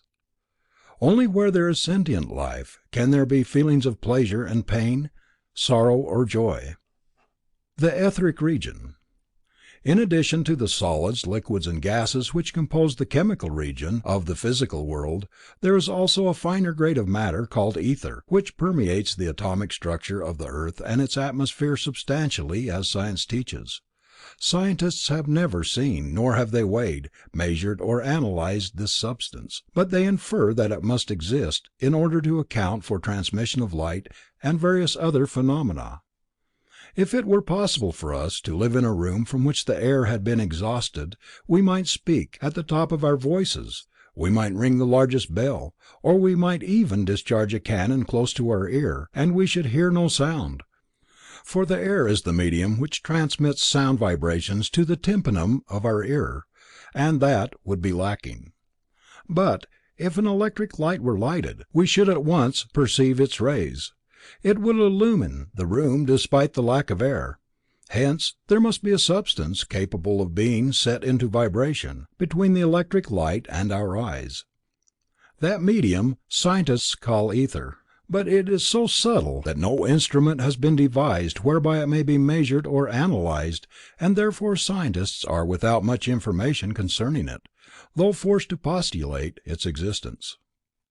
We do not seek to belittle the achievements of modern scientists. We have the greatest admiration for them, and we entertain high expectations of what ambitions they may yet realize, but we perceive a limitation in the fact that all discoveries of the past have been made by the invention of wonderful instruments applied in a most ingenious manner to solve seemingly insoluble and baffling problems. The strength of science lies vested in its instruments, for the scientist may say to anyone, "Go procure a number of glasses, ground in a certain manner, insert them into a tube, direct that tube toward a certain point in the sky, where now nothing appears to your naked eye. You will then see a beautiful star called Uranus." If his directions are followed, anyone is quickly, and without preparation, able to determine for himself the truth of the scientist's assertion. But while the instruments of science are its tower of strength, they may also mark the end of its field of investigation, for it is impossible to contact the spirit world with physical instruments. So the research of occultists begins where the physical scientist finds his limit and are carried on by spiritual means. These investigations are as thorough and as reliable as researches by material scientists, but not as easily demonstrable to the general public. Spiritual powers lie dormant within every human being, and when awakened, they compensate for both telescope and microscope. They enable their possessor to investigate things beyond the veil of matter, but they are only developed by a patient application and continuance in well-doing extended over years, and few are they who have faith to start upon the path to attainment, or perseverance to go through with the ordeal. Therefore, the occultist's assertions are not generally credited. We can readily see that long probation must precede attainment, for a person equipped with spiritual sight is able to penetrate the walls of houses as easily as we walk through the atmosphere, able to read at will the innermost thoughts of those about him. If not actuated by the most pure and unselfish motives, he would be a scourge of humanity. Therefore, that power is safeguarded as we would withhold the dynamite bomb from an anarchist and from the well-intentioned but ignorant person, or as we withhold match and powder barrel from a child. In the hands of an experienced engineer, the dynamite bomb may be used to open a highway of commerce. An intelligent farmer may use gunpowder to good account in clearing his field of tree stumps, but in the hands of an ill-intentioned criminal or ignorant child, an explosive may wreck much property and end many lives. The force is the same, but used differently, according to the ability or intention of the user. It may produce results of a diametrically opposite nature. So it is also with spiritual powers. There is a time lock upon them, as upon a bank safe, which keeps out all until they have earned the privilege and the time is ripe for its exercise. As already said, the ether is physical matter and responsive to the same laws which govern other physical substances upon this plane of existence. Therefore it requires but a slight extension of physical sight to see the ether, which is disposed in 4 grades of density. The blue haze, seen in mountain canyons, is in fact ether, of the kind known to occult investigators as chemical ether. Many people who see this ether are unaware that they are possessed of a faculty not enjoyed by all. Others who have developed spiritual sight are not endowed with etheric vision, a fact which seems an anomaly until the subject of clairvoyance is thoroughly understood. The reason is, that as ether is physical matter, etheric sight depends upon the sensitiveness of the optic nerve, while spiritual sight is acquired by developing latent vibratory powers in 2 little organs situated in the brain, the pituitary body and the pineal gland. Nearsighted people even may have etheric vision. Though unable to read the print in a book, they may be able to see through a wall, owing to the fact that their optic nerve responds more rapidly to fine than to coarse vibrations. When anyone views an object with etheric sight, he sees through that object in a manner similar to the way X-ray penetrates opaque substances. If he looks at a sewing machine, he will perceive, first an outer casting, then the works within and behind both, the casting furthest away from him. If he has developed the grade of spiritual vision which opens the desire world to him, and he looks at the same object, he will see it both inside and out. If he looks closely he will perceive every little atom spinning upon its axis, and no part or particle will be excluded from his perception. But if this spiritual sight has been developed in such a measure that he is capable of viewing the sewing machine with the vision peculiar to the world of thought, he will behold a cavity where he had previously seen the form. Things seen with etheric vision are very much alike in color. They are nearly reddish blue, purple or violet, according to the density of the ether. But when we view any object with the spiritual sight pertaining to the desire world, it scintillates and coruscates in 1,000 ever-changing colors, so incredibly beautiful that they can only be compared to living fire. And the writer therefore calls this great vision color sight. But when the spiritual vision of the world thought is the medium of perception, the seer finds that in addition to still more beautiful colors, there issues from the cavity described a constant flow of certain harmonious tone. Thus, this world wherein we now consciously live, and which we perceive by means of our physical senses, is preeminently the world of form. The desire world is particularly the world of color, and the world of thought is the realm of tone. Because of the relative proximity or distance of these little worlds, a statue, a form, withstands the ravages of time for millenniums, but the colors upon the painting fade in a far shorter time, for they come from the desire world, and the music which is native to the world furthest removed from us, the world of thought, is like a will-o'-the-wisp, which none may catch or hold. It is gone again as soon as it has made its appearance. But there is in color and music a compensation for this increasing effervescence. The statue is cold and dead as the mineral of which it is composed, and has attractions for but few though its form is a tangible reality. The forms upon a painting are illusory, yet they express life, on account of the color which has come from a region where nothing is inert and lifeless.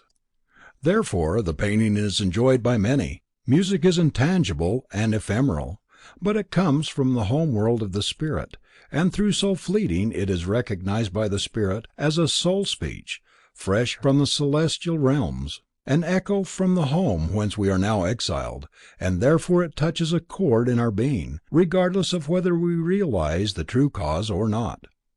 Thus we see that there are various grades of spiritual sight, each suited to the superphysical realm which it opens to our perception: etheric vision, color vision, and tonal vision. The occult investigator finds that ether is one of 4 kinds or grades of density: chemical ether, the life ether, the light ether, the reflecting ether. The chemical ether is the avenue of expression for forces promoting assimilation, growth and the maintenance of form. The life ether is the vantage ground of forces active in propagation, or the building of new forms. The light ether transmits the motive power of the sun along the various nerves of living bodies and makes motion possible. The reflecting ether receives an impression of all that is, lives and moves. It also records each change, in a similar manner as the film upon a moving picture machine. In this record, mediums and psychometrists may read the past, upon the same principle as, under proper conditions, moving pictures are reproduced time and time again. We have been speaking of ether as an avenue of forces, a word which conveys no meaning to the average mind, because force is invisible. But to an occult investigator the forces are not merely names such as steam, electricity, etc. He finds them to be intelligent beings of varying grades, both sub and superhuman. What we call laws of nature are great intelligences which guide more elemental beings in accordance with certain rules designed to further their evolution. In the Middle Ages, when many people were still endowed with a remnant of negative clairvoyance, they spoke of gnomes and elves or fairies, which roamed about the mountains and forests.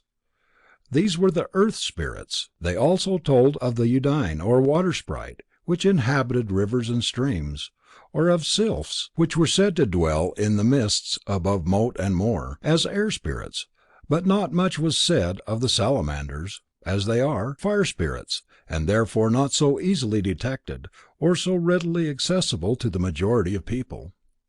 The old folk stories are now regarded as superstitions, But as a matter of fact, one endowed with etheric vision may yet perceive the little gnomes building green chlorophyll into the leaves of plants, and giving to flowers the multiplicity of delicate tints which delight our eyes. Scientists have attempted time and time again to offer an adequate explanation of the phenomenon of wind and storm, but have failed signally. Nor can they succeed while they seek a mechanical solution to what is really a manifestation of life. Could they see the hosts of sylphs winging their way hither and thither, they would know who and what is responsible for the fickleness of the wind.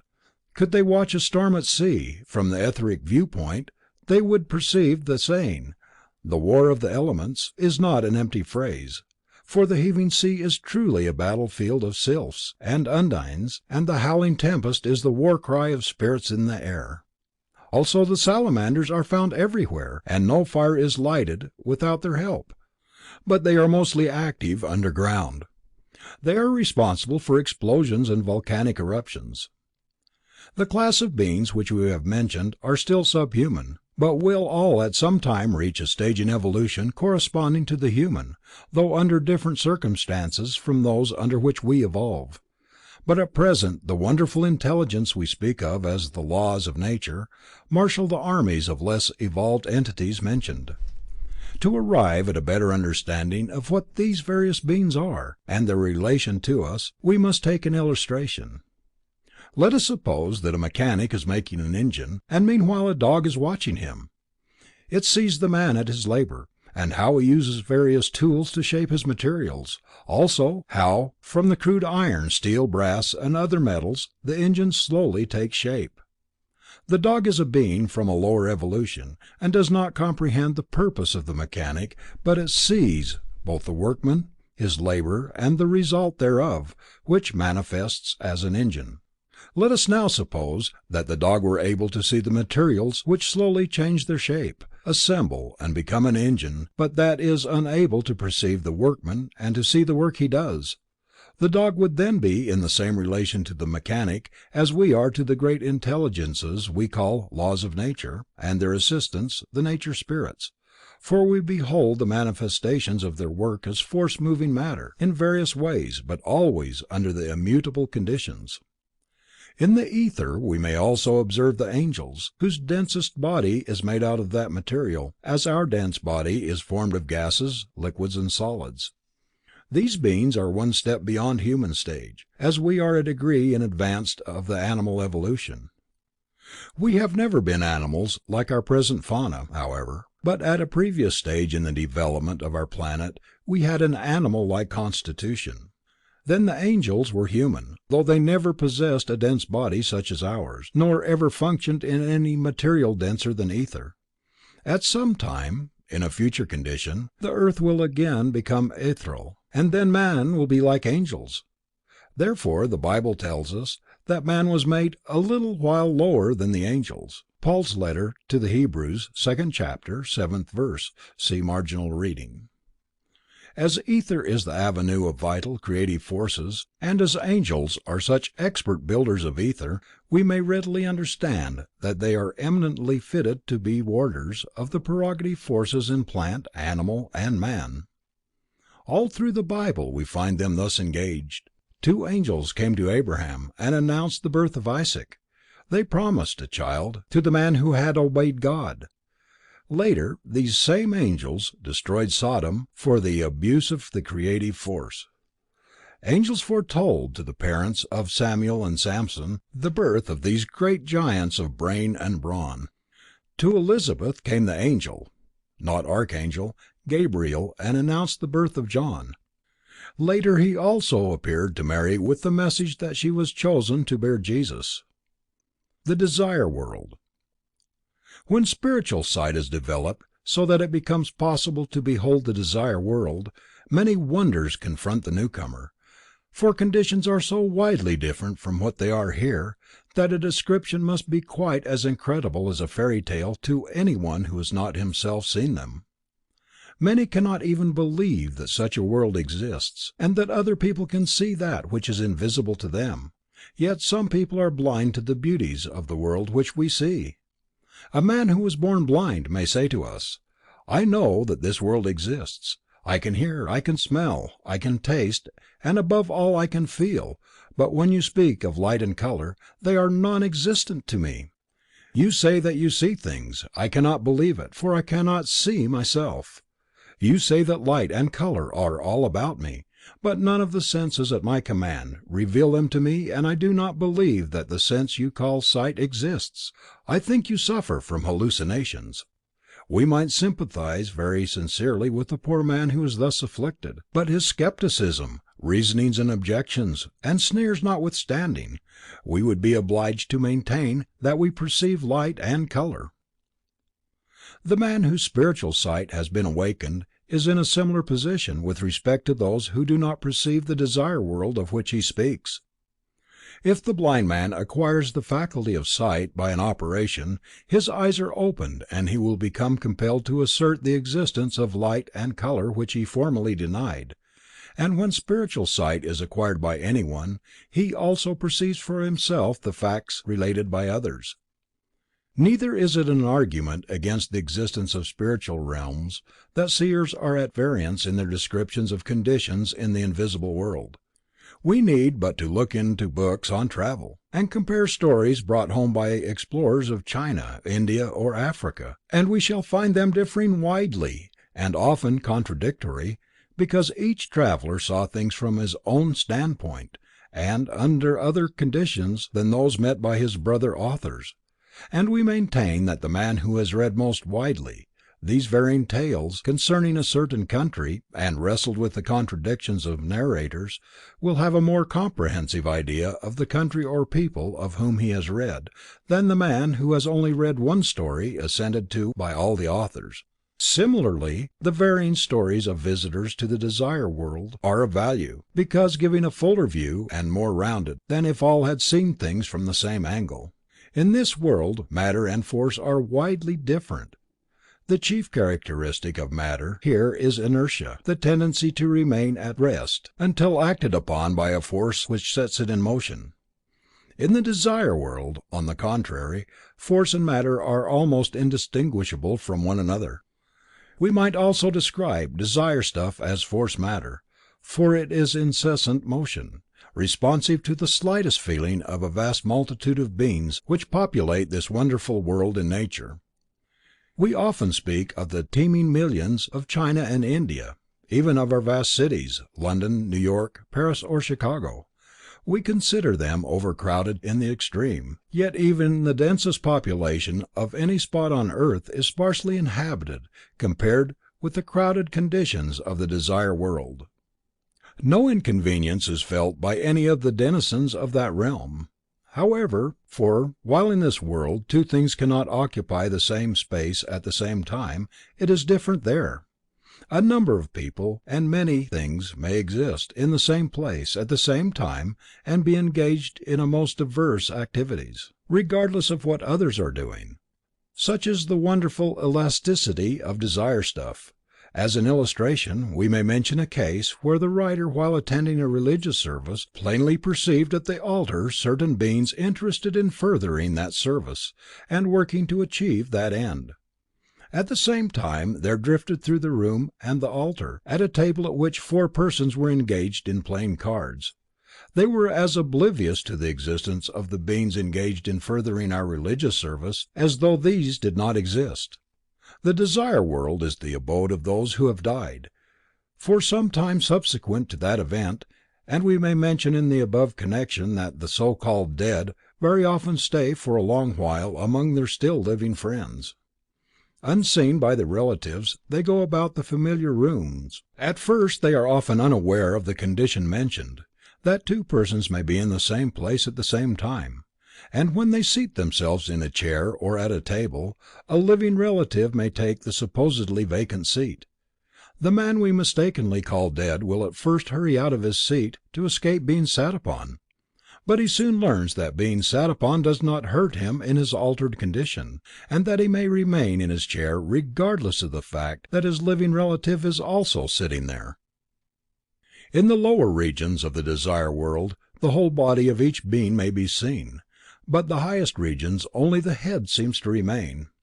Raphael, who like many other people in the Middle Ages was gifted with a so-called second sight, pictured that condition for us in his Sistine Madonna, now in the Dresden Art Gallery, where Madonna and the Christ Child are represented as floating in a golden atmosphere and surrounded by a host of genie heads, conditions which the occult investigator knows to be in harmony with actual facts. Among the entities who are, so to speak, native to that realm of nature, none are perhaps better known to the Christian world than the archangels. These exalted beings were human at a time in the earth's history when we were yet plant-like. Since then we have advanced 2 steps, through the animal and to the human stage of development. The present archangels have also made up 2 steps in progression. One, in which they were similar to what the angels are now, and another step which made them what we call archangels. Their densest body, though differing from ours in shape, and made of desire stuff, is used by them as a vehicle of consciousness in the same manner that we use our body. They are expert manipulators of forces in the desire world, and these forces, as we shall see, move all the world to action. Therefore the archangels work with humanity industrially and politically as arbitrators of the destiny of peoples and nations. The angels may be said to be family spirits, whose mission is to unite a few spirits as members of a family, and cement them with ties of blood and love of kin. While the archangels may be called race and national spirits, they unite whole nations by patriotism or love of home and country. They are responsible for the rise and fall of nations. They give war or peace, victory or defeat as it serves the best interests of the people they rule. This we may see, for instance, from the book of Daniel, where the archangel Michael, not to be confounded with the Michael who is ambassador from the sun to the earth, is called the prince of the children of Israel. Another archangel tells Daniel, in the 10th chapter, that he intends to fight the prince of Persia by means of the Greeks. There are varying grades of intelligence among human beings. Some are qualified to hold high and lofty positions entirely beyond the ability of others. Also it is among higher beings. Not all archangels are fitted to govern a nation and rule the destiny of a race, people or tribe. Some are not fitted to rule human beings at all. But as the animals also have a desire nature, these lower grades of archangels govern the animals as group spirits and evolve to higher capacity thereby. The work of the race spirits is readily observable in people it governs. The lower in the scale of evolution the people, the more they show a certain racial likeness. That is due to the work of the race spirit. One national spirit is responsible for the swarthy complexion common to Italians, for instance, while another causes the Scandinavians to be blonde. In the more advanced types of humanity, there is a wider divergence from the common type, due to the individualized ego, which thus expresses in form and feature its own particular idiosyncrasies. Among the lower types of humanity, such as Mongolians, native African Negroes, and South Sea Islanders, the resemblance of individuals in each tribe makes it impossible for civilized Westerners to distinguish between them. Among animals, where the separate spirit is not individualized and self-conscious, the resemblance is not only much more marked physically, but extends even to the traits and characteristics. We may write a biography of man, for the experience of each varies from that of others, and his acts are different. But we cannot write the biography of an animal, for members of each tribe all act alike under similar circumstances.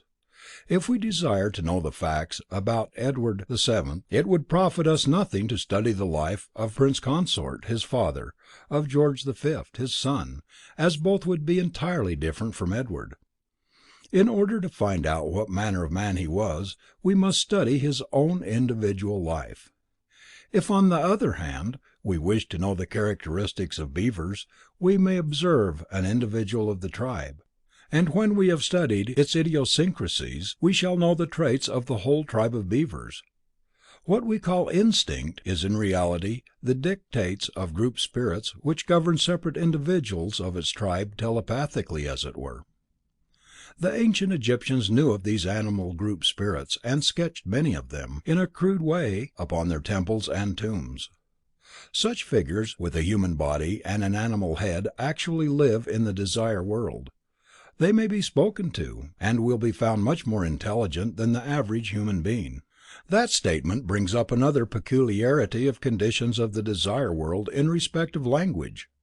Here in this world human speech is so diversified that there are countries where people who only live a few miles apart speak a dialect so different that they understand each other with great difficulty, and each nation has its own language that varies altogether from the speech of other peoples. In the lower regions of the Desire World there is the same diversity of tongues as on earth, and the so-called dead of one nation find it impossible to converse with those who lived in another country. Here linguistic accomplishments are of great value to the invisible helpers, of whom we shall hear later, as their sphere of usefulness is enormously extended by that ability. Even apart from the difference of language, our mode of speech is exceedingly productive of misunderstandings. The same words often convey the opposite ideas to different minds. If we speak of a body of water, one person may think we mean a lake of small dimensions. The thoughts of another may be directed to the great American lakes, and a third person's thoughts may be turned towards the Atlantic or Pacific Oceans. If we speak of light, one may think of a gas light, another an electric arc lamp. Or if we say red, one person may think we mean a delicate shade of pink, and another gets the idea of crimson. The misunderstandings of what words mean goes even further, as illustrated in the following.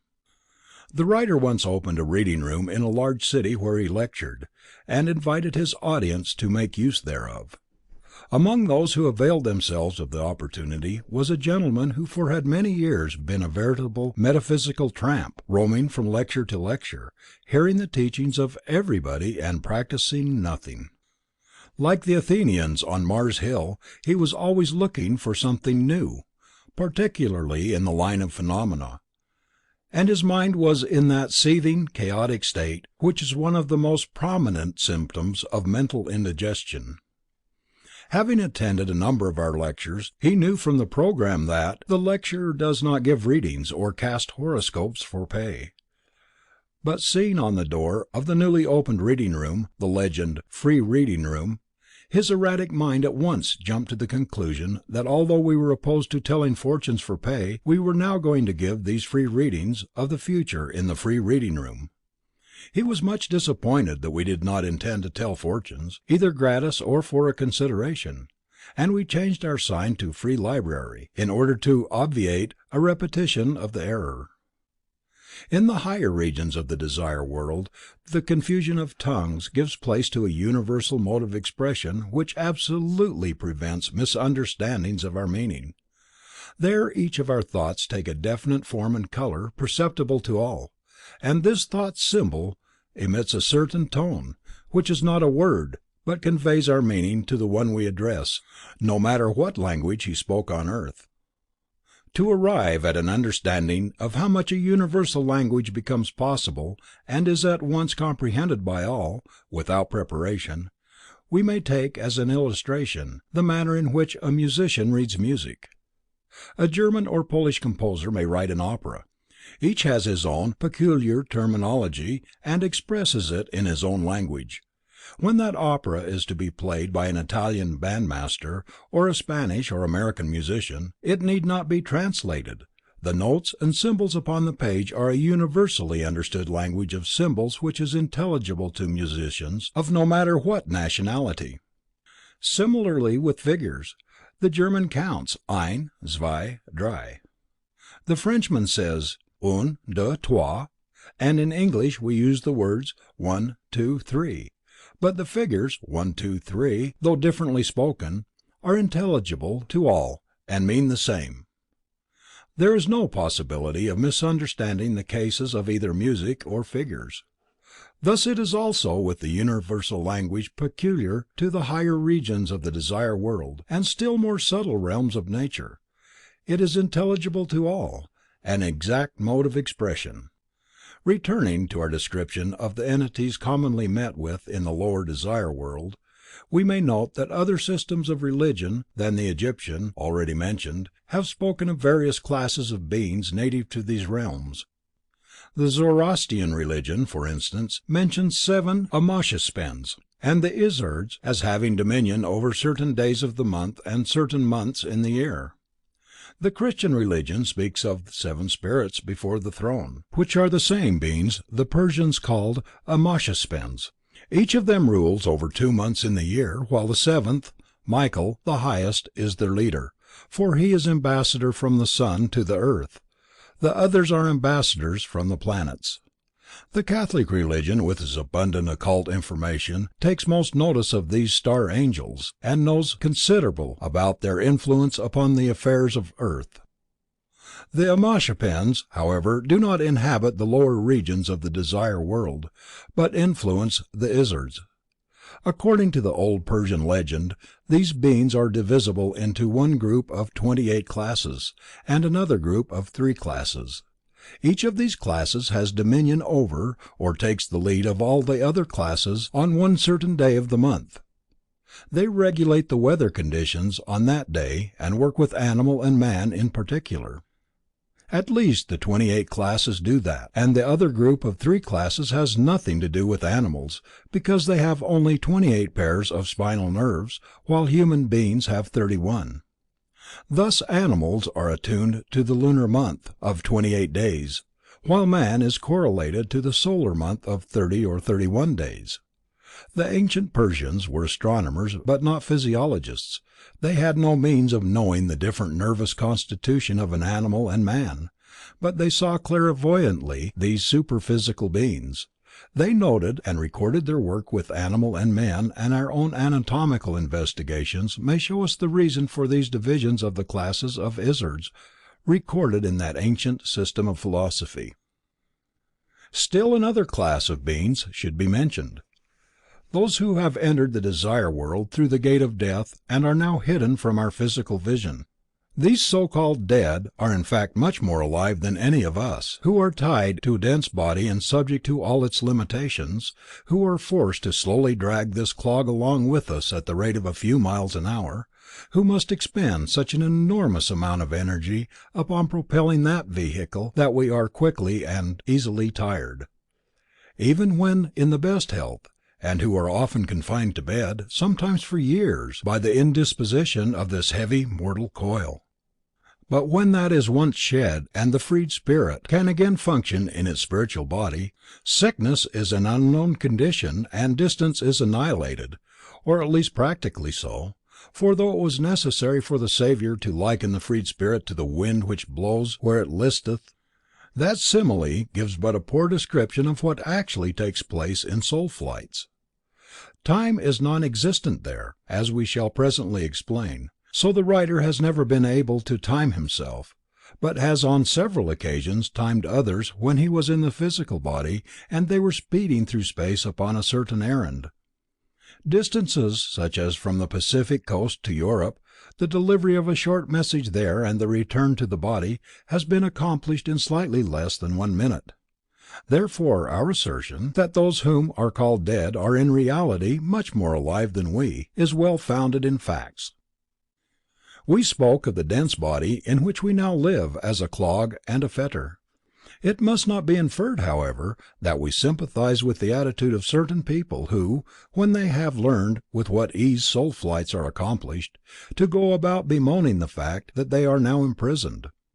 They are constantly thinking of, and longing for, the day when they shall be able to leave this mortal coil behind and fly away in their spiritual body. Such an attitude of mind is decidedly mistaken. The great and wise beings who are invisible leaders of our evolution have not placed us here to no purpose. Valuable lessons are to be learned in this invisible world wherein we dwell, and cannot be learned in any other realm of nature, and the very conditions of density and inertia whereof such people complain are factors which make it possible to acquire the knowledge this world is designed to give. This fact was so amply illustrated in a recent experience of the writer.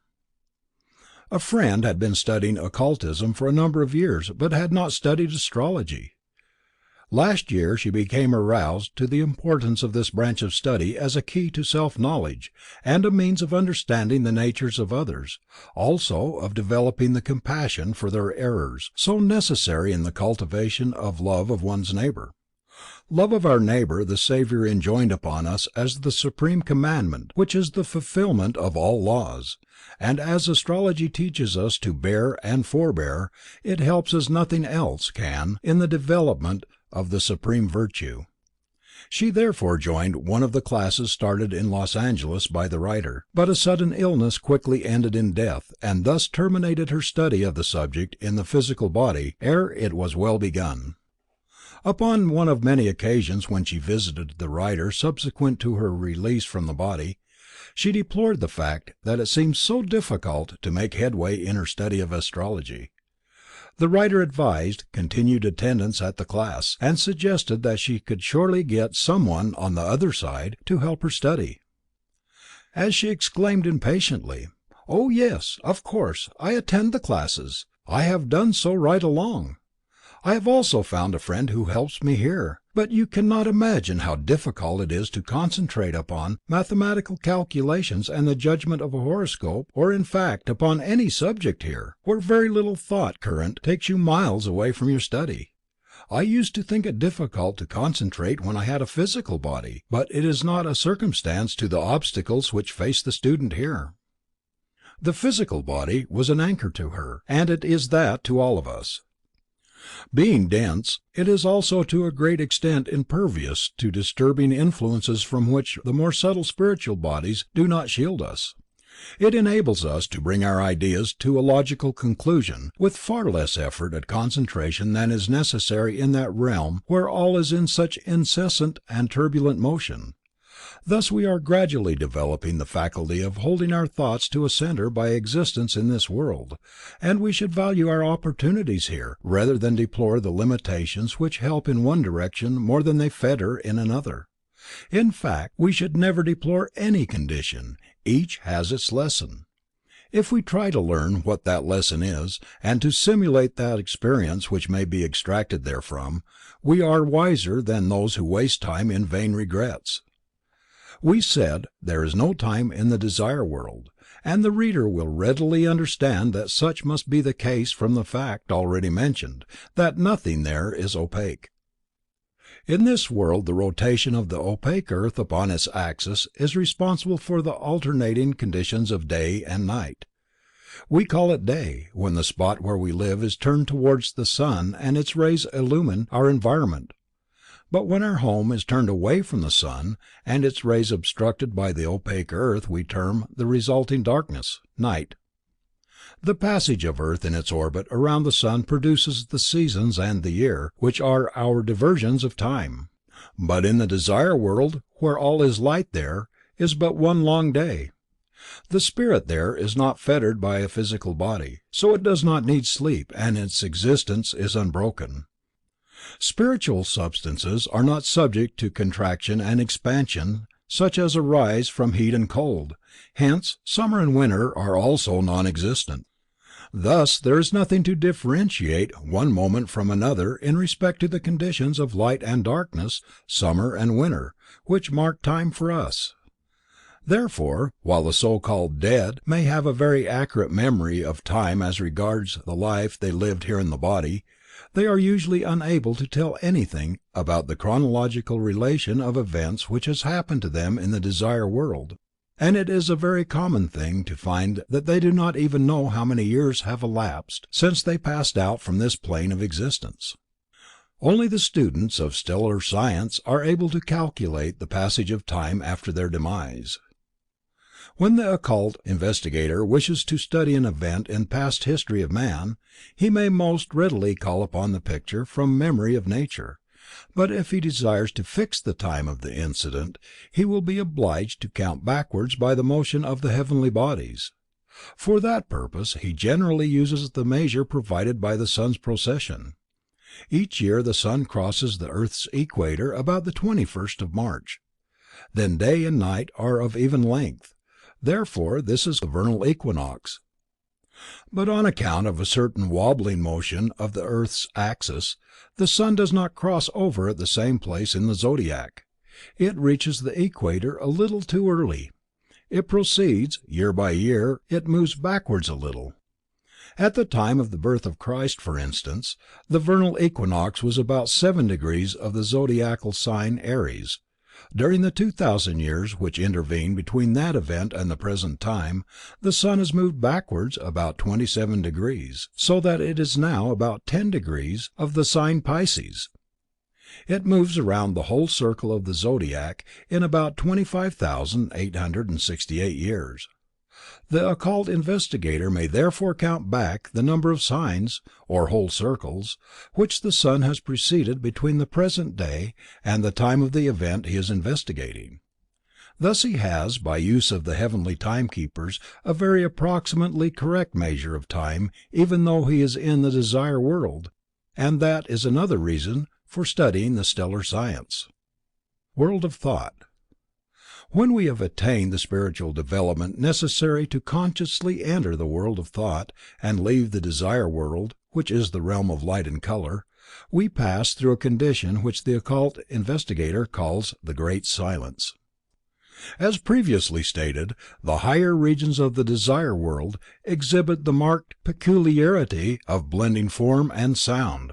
But when one passes through the Great Silence, all the world seems to disappear, and the spirit has the feeling of floating in an ocean of intense light, utterly alone, yet absolutely fearless, since unimbued with a sense of its form or sound, nor past or future, but all is one eternal Now.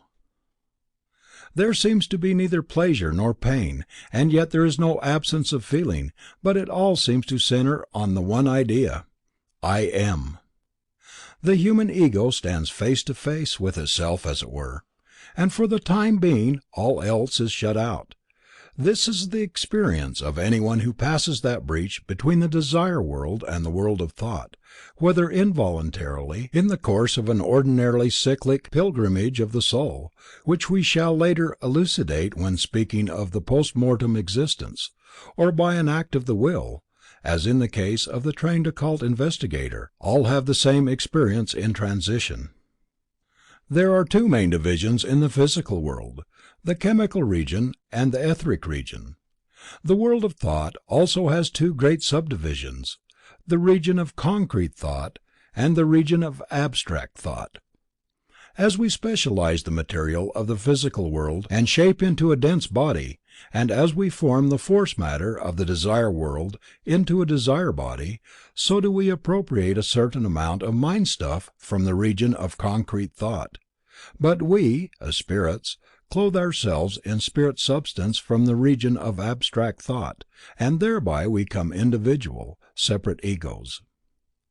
The region of concrete thought. The region of concrete thought is neither shadowy nor illusory. It is the acme of reality, and this world which we mistakenly regard as the only verity, is but an evanescent replica of that region. A little reflection will show the reasonableness of this statement, and prove our contention, that all we see here is really crystallized thought. Our houses, our machinery, our chairs and tables, all that has been made by the hand of man is the embodiment of a thought. As the juices in the soft body of the snail gradually crystallize into the hard and flinty shell, which it carries upon its back and which hides it, so everything used in our civilization is a concretion of invisible, intangible mind stuff. The thought of James Watt in time congealed into a steam engine, and revolutionized the world. Edison's thought was condensed into an electric generator, which has turned night into day. And had it not been for the thought of Morse and Marconi, the telegraph would not have annihilated distance as it does today. An earthquake may wreck a city and demolish the lightning plant and telegraph station, but the thoughts of Watt, Edison and Morse remain, and upon the basis of their indestructible ideas new machinery may be constructed and operations resumed. Thus thoughts are more permanent than things. The sensitive ear of the musician detects a certain musical note in every city which is different from that of another city. He hears in each little brook a new melody, and to him the sound of the wind in the tree tops of different forests give a varying sound. In the Desire World we noted the existence of forms similar to the shapes of things here, also that seemingly sound proceeds from form, but in the regions of concrete thought it is different, for while each form occupies and obscures a certain space here, form is non-existent when viewed from the standpoint of the region of concrete thought. Where the form was, a transparent, vacuous space is observable. From that empty void comes a sound, which is the keynote that creates and maintains the form whence it appears to come, as the almost invisible core of a gas flame is the source of light we perceive. Sound from a vacuum cannot be heard in the physical world, but the harmony which proceeds from the vacuous cavity of a celestial archetype is the voice of silence, and it becomes audible when all earthly sounds have ceased. Elijah heard it, not while the storm was raging, nor was it in evidence during the turbulence of the earthquake, nor in the crackling and roaring fire, but when the destructive and inharmonious sounds of this world had melted into silence. The still small voice continued its commands to save Elijah's life. That keynote is a direct manifestation of the higher self, which uses it to impress and govern the personality it has created. But alas, part of this life has been infused into the material side of its being, which has thus obtained a certain will of its own, and only too often are the two sides of our nature at war. At last there comes a time when the spirit is too weary to strive with the recalcitrant flesh, when the voice of silence ceases. The earthly nourishment we may seek to give will not avail to sustain a form when this harmonious sound is word from heaven no longer reverberates through the empty void of the celestial archetype. Man lives not by bread alone, but by the word, and the last sound vibration of the keynote is the death knell of the physical body. In this world, we are compelled to investigate and to study a thing before we know about it, and although the facilities for gaining information are in some respects much greater in the Desire World, a certain amount of investigation is necessary nevertheless to acquire knowledge. In the world of thought, on the contrary, it is different.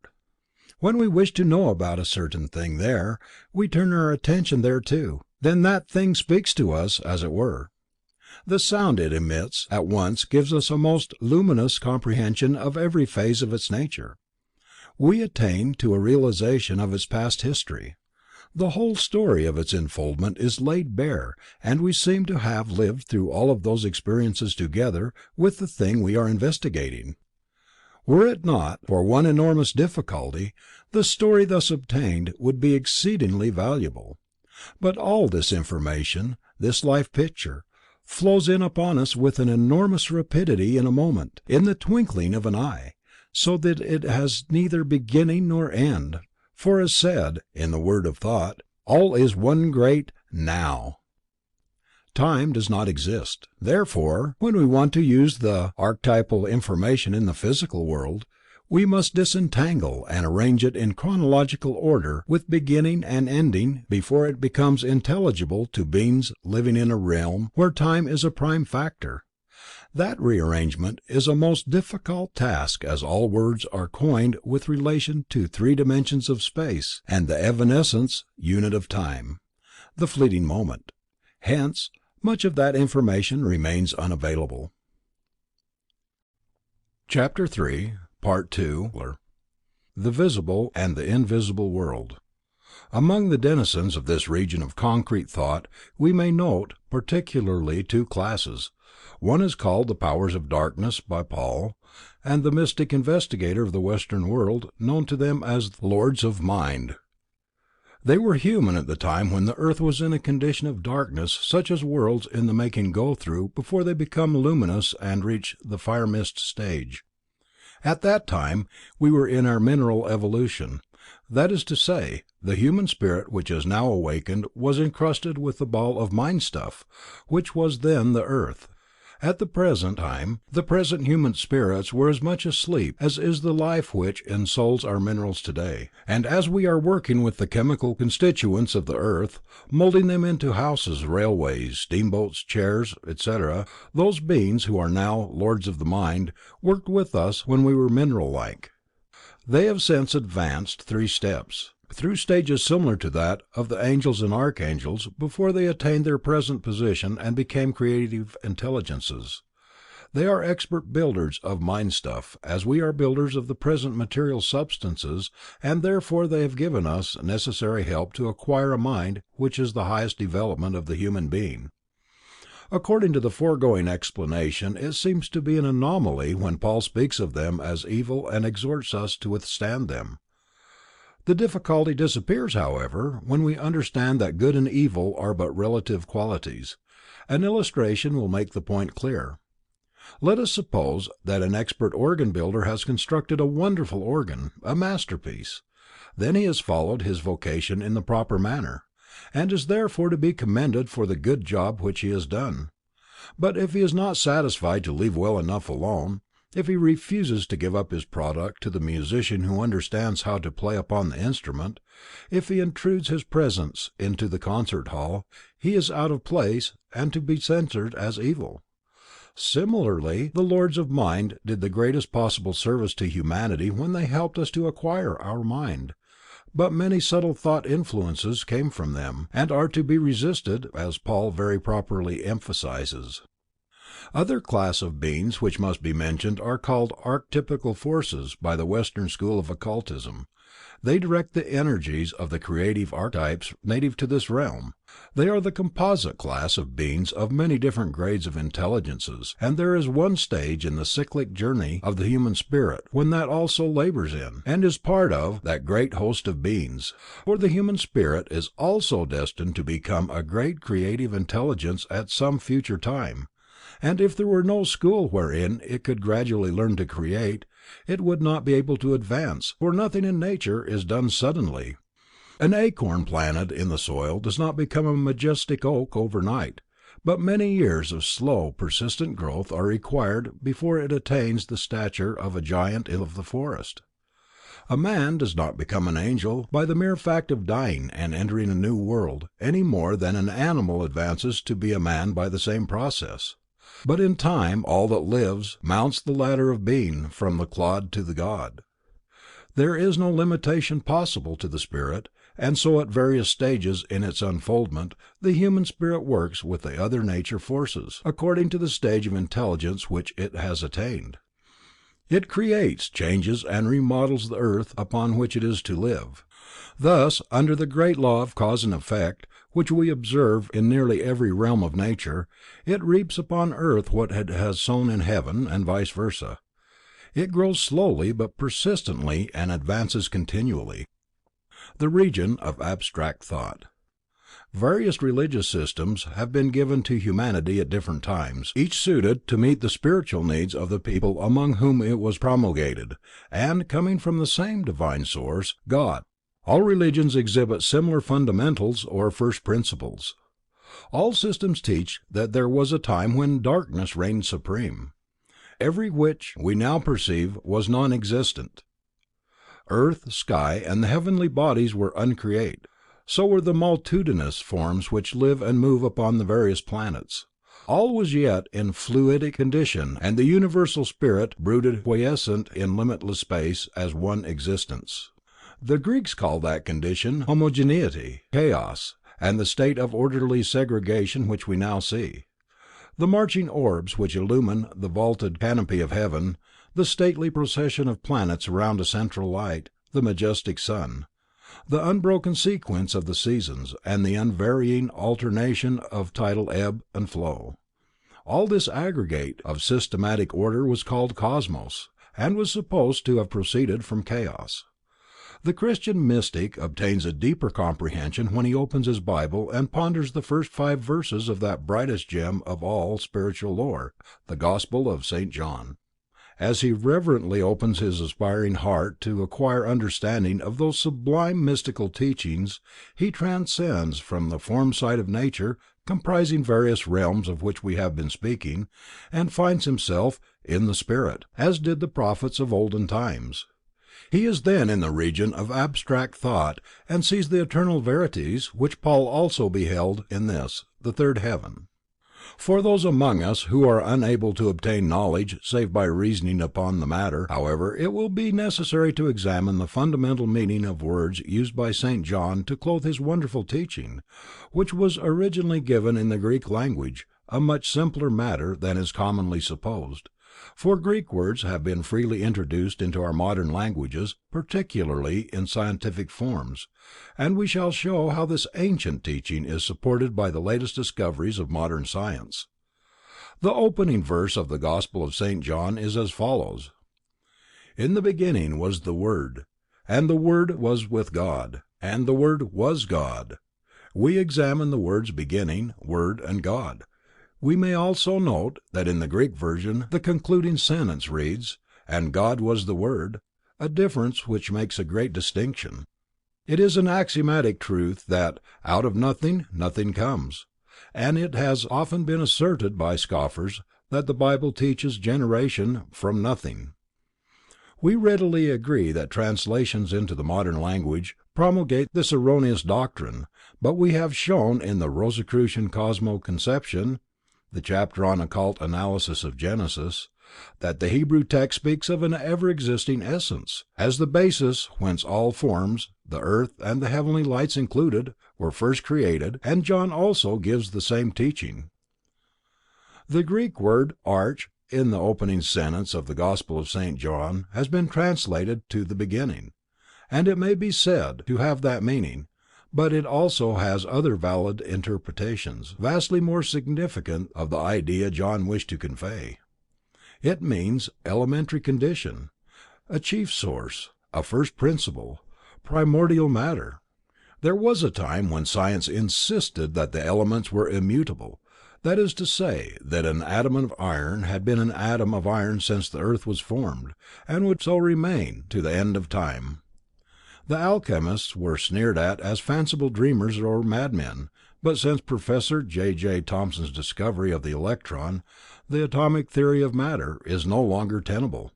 The principle of radioactivity has later vindicated the alchemists. Science and the Bible agree in teaching that all that is has been formed from one homogeneous substance. It is that basic principle which John called arche, primordial matter, and the dictionary defines archaeology as "the science of the origin of things."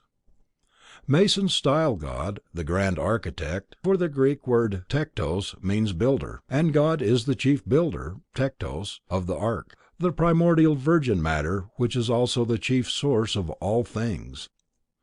Thus we see that when the opening sentence of St. John's Gospel is properly translated, our Christian religion teaches that once a virgin substance enfolded the divine thinker, God. That is the identical condition which the earlier Greeks called chaos. A little thought will make it evident that we are not arbitrary in finding fault with the translation of the Gospel, for it is self-evident that a word cannot be the beginning, a thought must precede the word, and a thinker must originate thought before it can be expressed as a word. When properly translated, the teaching of John embodies that idea. For the Greek term logos means both the reasonable thought, we also say logic, and the word which expresses this logical thought. 1. In the primordial substance was thought, and the thought was with God, and God was the Word. 2. That the Word also was with God in the primal state. Later the divine word, the creative fiat, reverberates through space and segregates the homogeneous virgin substance into separate forms. 3. Everything has come into existence because of that prime fact, or the Word of God, and no thing exists apart from that fact. 4. In that was life. In the alphabet we have a few elementary sounds from which words may be constructed. They are basic elements of expression, as bricks, iron and lumber are raw materials of architecture, or as a few notes are component parts of music. But a heap of bricks, iron and lumber is not a house, neither is a jumbled mass of notes music, nor can we call a haphazard arrangement of alphabetical sounds a word. These raw materials are prime necessities in construction of architecture, music, literature, or poetry, but the contour of the finished product and the purpose it will serve depend upon the arrangement of the raw materials, which is subject to the constructor's design. Building materials may be formed into prison or palace. Notes may be arranged as fanfare or funeral dirge. Words may be indited to inspire passion or speech, all according to the will of the designer. So also the majestic rhythm of the Word of God has wrought the primal substance, arc, into the multitudinous forms which comprise the phenomenal world according to His will. Did the reader ever stop to consider the wonderful power of a human word? Coming to us in the sweet accents of love, it may lure us from paths of rectitude to shame, ignominy, and wreck our life with sorrow and remorse. Or it may spur on us noblest efforts to acquire glory and honor, here or hereafter. According to the inflection of the voice, a word may strike terror into the bravest heart, or lull a timid child into peaceful slumber.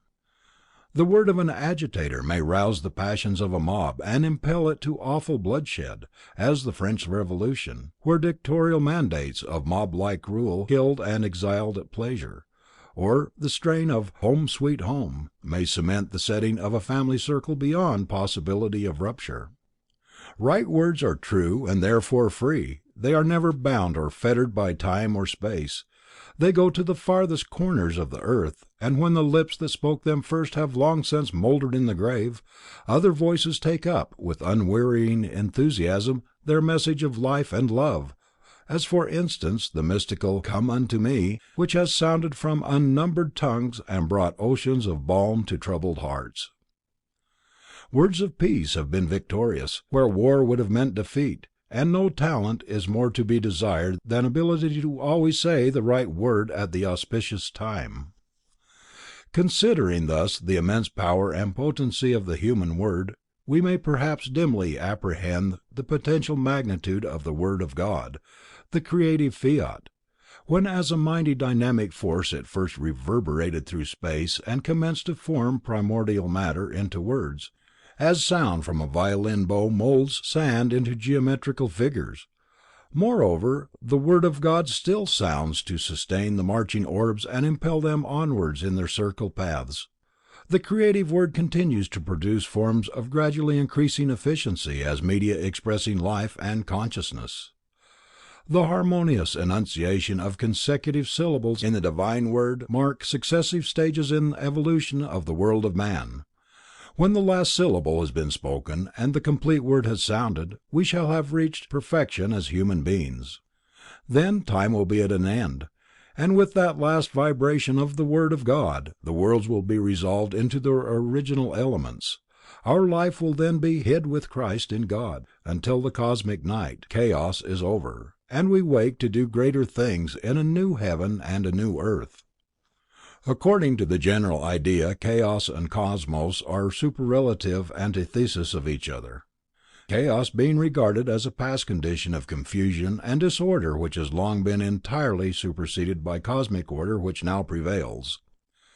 As a matter of fact, chaos is the seeding ground of cosmos, the basis of all progress, for thence come all ideas which materialize as railways, steamboats, telephones, etc. We speak of thoughts as being conceived by the mind, but as both father and mother are necessary in the generation of a child, so also there must be both the idea and mind before a thought can be conceived. As semen germinated the positive male organ is projected into the negative uterus at conception, so ideas are generated by a positive human ego in the spirit substance of the region of abstract thought. This idea is projected upon the receptive mind, and a conception takes place. Then, as the spermatozoic nucleus draws upon the maternal body for material to shape a body appropriate to its individual expression, so does each idea clothe itself in a peculiar form of mind stuff. It is then a thought, as visible to the inner vision of composite man as a child is to its parent. Thus we see that ideas are embryonic thoughts, nuclei of spirit substance in the region of abstract thought. Improperly conceived in a diseased mind, they may become vagaries and illusions, but when gestated in a sound mind and formed into rational thoughts, they are the basis of all material, moral, and mental progress, and the closer our touch to chaos, the better will be our cosmos, for in that realm of abstract realities, truth is not obscured by matter, it is self-evident. Pilate was asked, "What is truth?" but no answer is recorded. We are incapable of recognizing truth in the abstract while we live in the phenomenal world, for the inherent nature of matter is illusion and delusion. We are constantly making allowances and corrections whether we are conscious of the fact or not. The sunbeam which proceeds for 90,000,000 miles in a straight line is refracted or bent as soon as it strikes our dense atmosphere, and according to the angle of its refraction, it appears to have one color or another. The straightest stick appears crooked when immersed partly in water, and the truths which are so self-evident in the higher worlds are likewise obscured, refracted or twisted all out of semblance under the illusory conditions of this material world. "The truth shall set you free," said Christ, and the more we turn our aspirations from material acquisitiveness and seek to lay up a treasure above, the more we aim to rise, the oftener we get in the spirit, the more readily we shall know the truth and reach liberation from the fetter of flesh which binds us to a limited environment, and attain to a sphere of greater usefulness. Study of philosophy and science has a tendency to further perception of truth, and as science has progressed it has gradually receded from its erstwhile crude materialism. The day is not far off when it will be more reverently religious than the church itself. Mathematics is said to be dry, for it doesn't stir the emotions. When it is taught that the sum of the angles of a triangle is 180 degrees, the dictum is at once accepted, because its truth is self-evident and no feeling is involved in the matter. But when a doctrine such as the Immaculate Conception is promulgated, and our emotions are stirred, bloody war, or heated argument may result, and still leave the matter in doubt. Pythagoras demanded that his pupils study mathematics, because he knew the elevating effect of raising their minds above the sphere of feeling, where it is subject to delusion, and elevating it towards the reason of abstract thought which is the prime reality. In this place we are dealing with words in particular, and will therefore defer comment upon the remainder of the first 5 verses of St. John's Gospel. "And life became light in man." 5. And light shines in darkness. Now we have seen that the earth is composed of 3 worlds which interpenetrate one another, so that it is perfectly true when Christ said that "heaven is within you," or the translation should have rather been "among you." We have also seen that of these 3 realms 2 are subdivided. It has also been explained that each division serves a great purpose in the unfoldment of various forms of life which dwell in each of these worlds, and we may note in conclusion that the lower regions of the Desire World constitute what the Catholic religion calls purgatory, a place where the evil of a past life is transmuted to good, usable by the spirit as conscience in later lives. The higher regions of the Desire World are the first heaven, where all the good a man has done is assimilated by the spirit as soul power. The region of concrete thought is the second heaven, where, as already said, the spirit prepares its future environment on earth, and the region of abstract thought is the third heaven, but as Paul said, it is scarcely lawful to speak about that. Some will ask, is there then no hell? No. The mercy of God tends as greatly toward the principle of good as the inhumanity of man towards cruelty, so that he would consign his brother to flames of hell during eternity for the puerile mistakes committed during a few years, or perhaps for a slight difference in belief. The writer has heard of a minister who wished to impress his flock with the reality of an eternity of hell flames, and to demonstrate the fallacy of a heretical notion entertained by some of his parishioners, that when sinners come to hell they burn to ashes, and that is the end. He took with him an alcohol lamp and some asbestos into the pulpit, and told his audience that God would turn their souls into a substance resembling asbestos. He showed them that though the asbestos were heated red hot, it did not decompose into ashes. Fortunately, the day of the hell preacher has gone by, and if we believe the Bible which says, "In God we live and move and have our being," we can readily understand that a lost soul would be an impossibility, For a single soul lost then, logically a part of God himself would be lost. No matter what our color, race, our creed, we are equally children of God. In our various ways we shall obtain satisfaction. Let us therefore rather look to Christ and forget creed. Creed or Christ? No man loves God who hates his kind, who tramples on his brother's heart and soul, who seeks to shackle, cloud or fog the mind. By fears of hell has not perceived our goal. God sent are all religions blessed, and Christ the way, the truth and life, to give the heavy laden rest, and peace from sorrow, sin and strife. At his request the universal Spirit came, to all the churches, not to one alone. On Pentecostal morn a tongue of flame round each apostle as a halo shone. Since then, as vultures ravenous with greed, we have oft battled for an empty name, and sought by dogma, edict, creed, to send each other to the flame. Is Christ then divided? Was Cephas or Paul nailed to the deathly tree? If not, then why these divisions at all? Christ's love doth embrace you and me. His pure love is not confined by creeds which segregate and raise a wall. His love enfolds, embraces humankind, no matter what ourselves or him we call. Then why not take him at his word? Why hold to creeds which tear us apart? But one thing matters, be it heard, that brother love will fill every heart. There is but one thing that the world has need to know. There is but one balm for all our human woe. There is but one way that leads to heaven above, and that way is human sympathy and love. Or of the Rosicrucian Mysteries by Max Heindel, The Constitution of Man.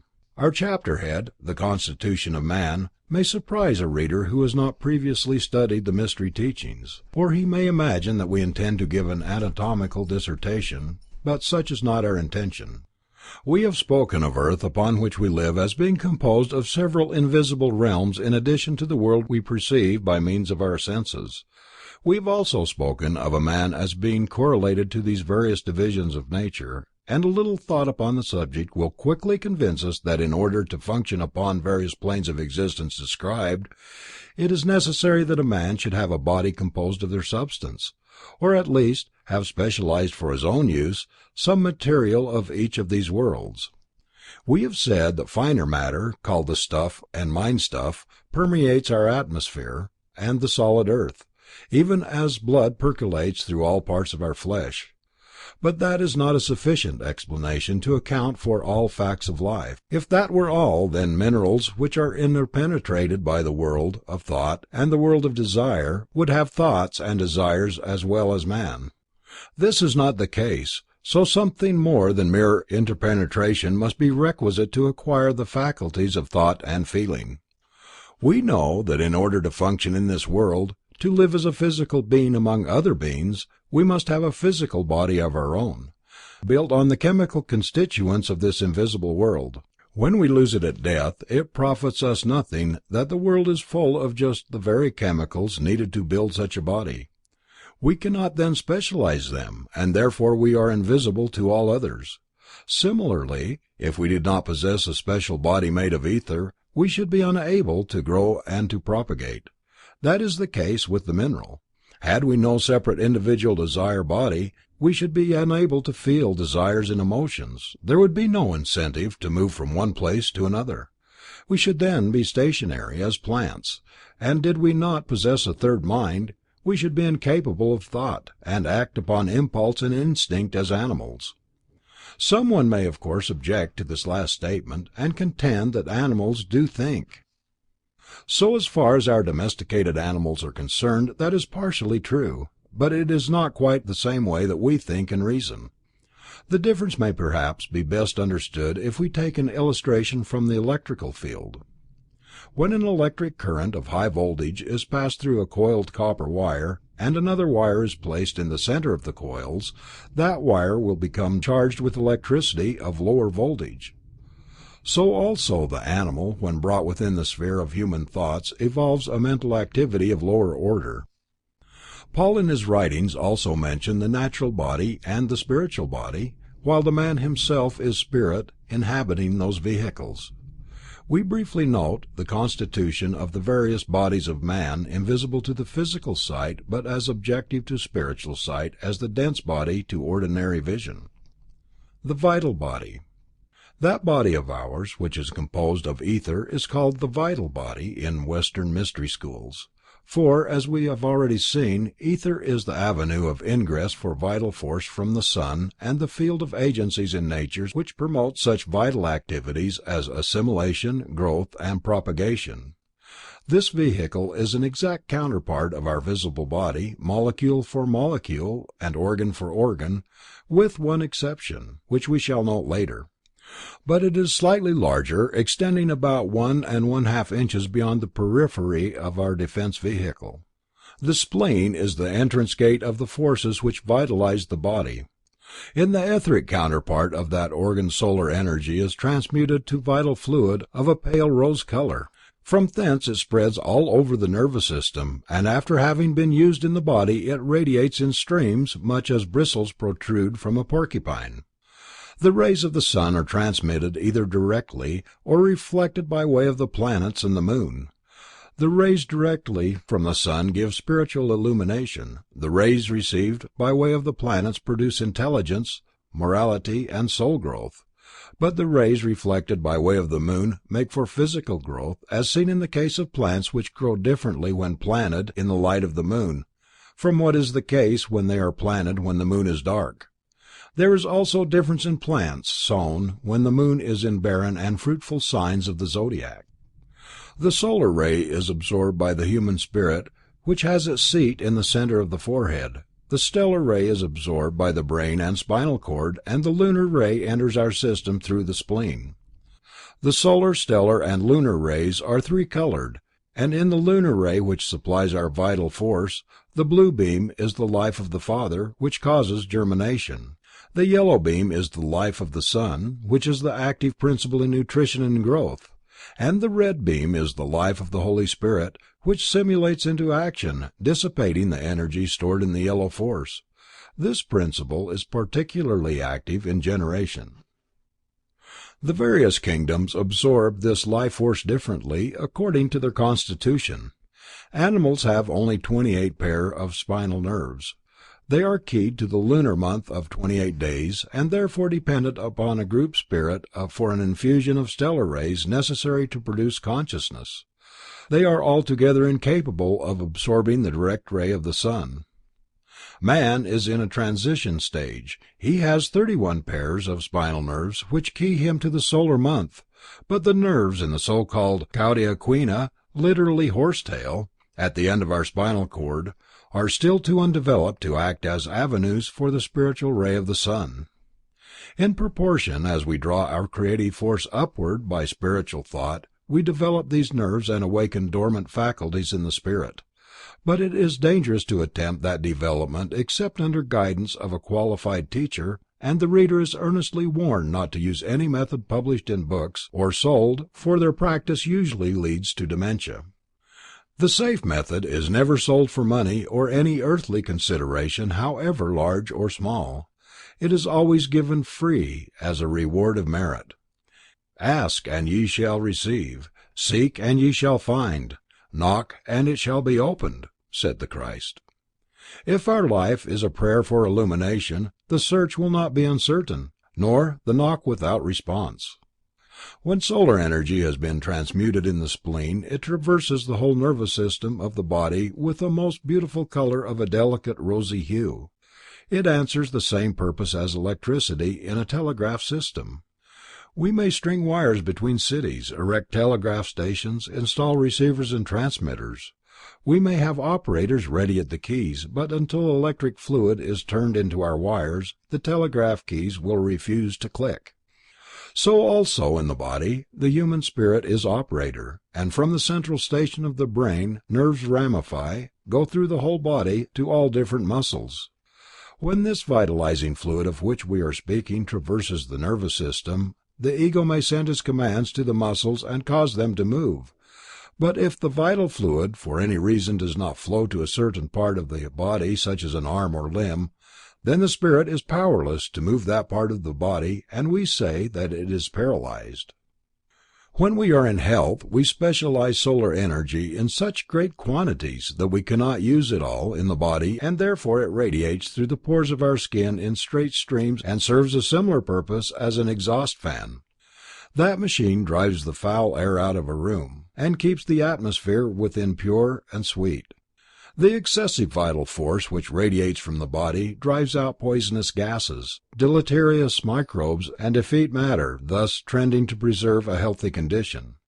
It also prevents armies of disease germs which swarm about the atmosphere from entering, upon the same principle that a fly cannot wing its way into a building through an exhaust fan. Thus it serves a most beneficent purpose even after it has been utilized in our body and is returning to the free state. It is a curious and most astounding sight when one first observes how, from the exposed parts of the body such as hands and face, there suddenly commences a flow of stream of stars, cubes, pyramids, and a variety of other geometrical forms. The writer has more than once rubbed his eyes when he first perceived the phenomenon, for it seemed that he must be suffering from hallucinations. The forms observed are chemical atoms, however, which have served their purpose in the body and are expelled through the pores.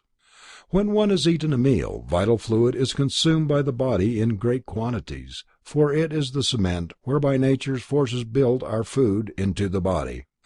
Therefore the radiations are weakest during the period of digestion. If the meal has been heavy, the outflow is very perceptibly diminished, and does not then cleanse our body as thoroughly as when the food has been digested, nor is it as potent in keeping out inimical germs. Therefore one is most liable to catch cold or other disease by overeating, a fault which should be avoided by all who wish to keep in good health. During ill health the vital body specializes but little solar energy. Then for a time the visible body seems to feed upon the vital body as it were, so that the vehicle becomes more transparent and attenuated at the same rate as the visible body exhibits a state of emaciation. The cleansing odic radiations are almost entirely absent during sickness, therefore complications set in so easily.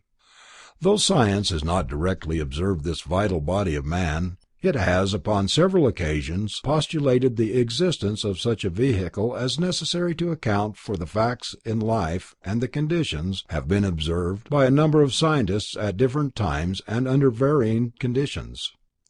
Blondlot and Carpentier have called them N-rays after the city of Nantes, where the radiations were observed by these scientists. Others have named them the odic fluid. Scientific investigators who have conducted researches into psychic phenomena have even photographed it when it has been extracted through the spleen by materializing spirits. Dr. Holtz, for instance, obtained 2 photographs of a materialization through the German medium, Mina Demmler. On one a cloud of ether is seen oozing out through the left side of the medium, shapeless and without form. The second picture, taken a few moments later, shows the materialized spirit standing at the medium's side. Other photographs obtained by scientists from the Italian medium, Eusapio Palladino, show a luminous cloud hanging over her left side. We said in the beginning of this description that the vital body is an exact counterpart of the dense body with one exception. It is of the opposite sex, or perhaps we should rather say polarity. As the vital body nourishes the dense vehicle, we may readily understand that the blood is the highest visible expression, and also that a positively polarized vital body would generate more blood than a negative one. Woman who is physically negative has a positive vital body, hence she generates a surplus of blood which is relieved by the periodical flow. She is also more prone to tears, which are white bleeding, than man, whose negative vital body does not generate more blood than he can comfortably take care of. Therefore it is not necessary for him to have other outlets which relieve excess blood in women. The desire body. In addition to the visible body and the vital body, we also have a body made of desire stuff from which we form our feelings and emotions. This vehicle also impels us to seek sense gratification. But while the 2 instruments of which we have already spoken are well organized, the desire body appears to spiritual sight as an ovoid cloud extending from 16 to 20 inches beyond the physical body. It is above the head and below the feet, so that our dense body sits in the center of this egg-shaped cloud as a yolk is in the center of an egg. The reason for the rudimentary state of this vehicle is, that it has been added to the human constitution more recently than the bodies previously mentioned.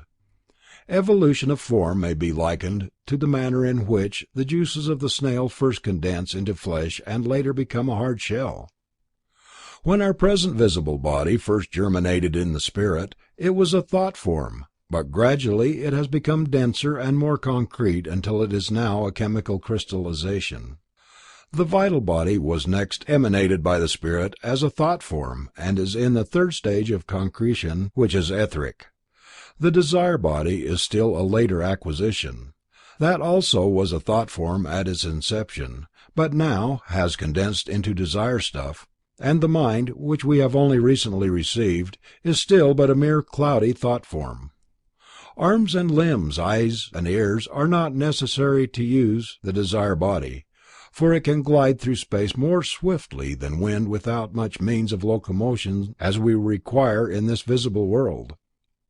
When viewed by spiritual sight, it appears that there are in this desire body a number of whirling vortices. We have already explained that it is a characteristic of desire stuff to be in constant motion, and from the main vortex in the region of the liver there is constant outwelling flow which radiates toward the periphery of this egg-shaped body and returns to the center through a number of other vortices. The desire body exhibits all the colors and shades which we know and a vast number of others which are indescribable in earthly language.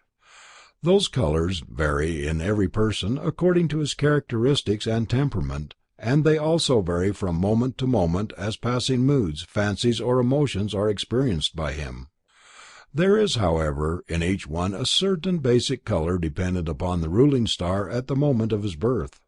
The man whose horoscope Mars is particularly strong has a crimson tint in his aura, where Jupiter is the strongest planet and prevailing tint seems to be a bluish tone, and so on with other planets. There was a time in Earth's past history when incrustation was not yet complete, and the human being of that time lived upon islands here and there amid boiling seas.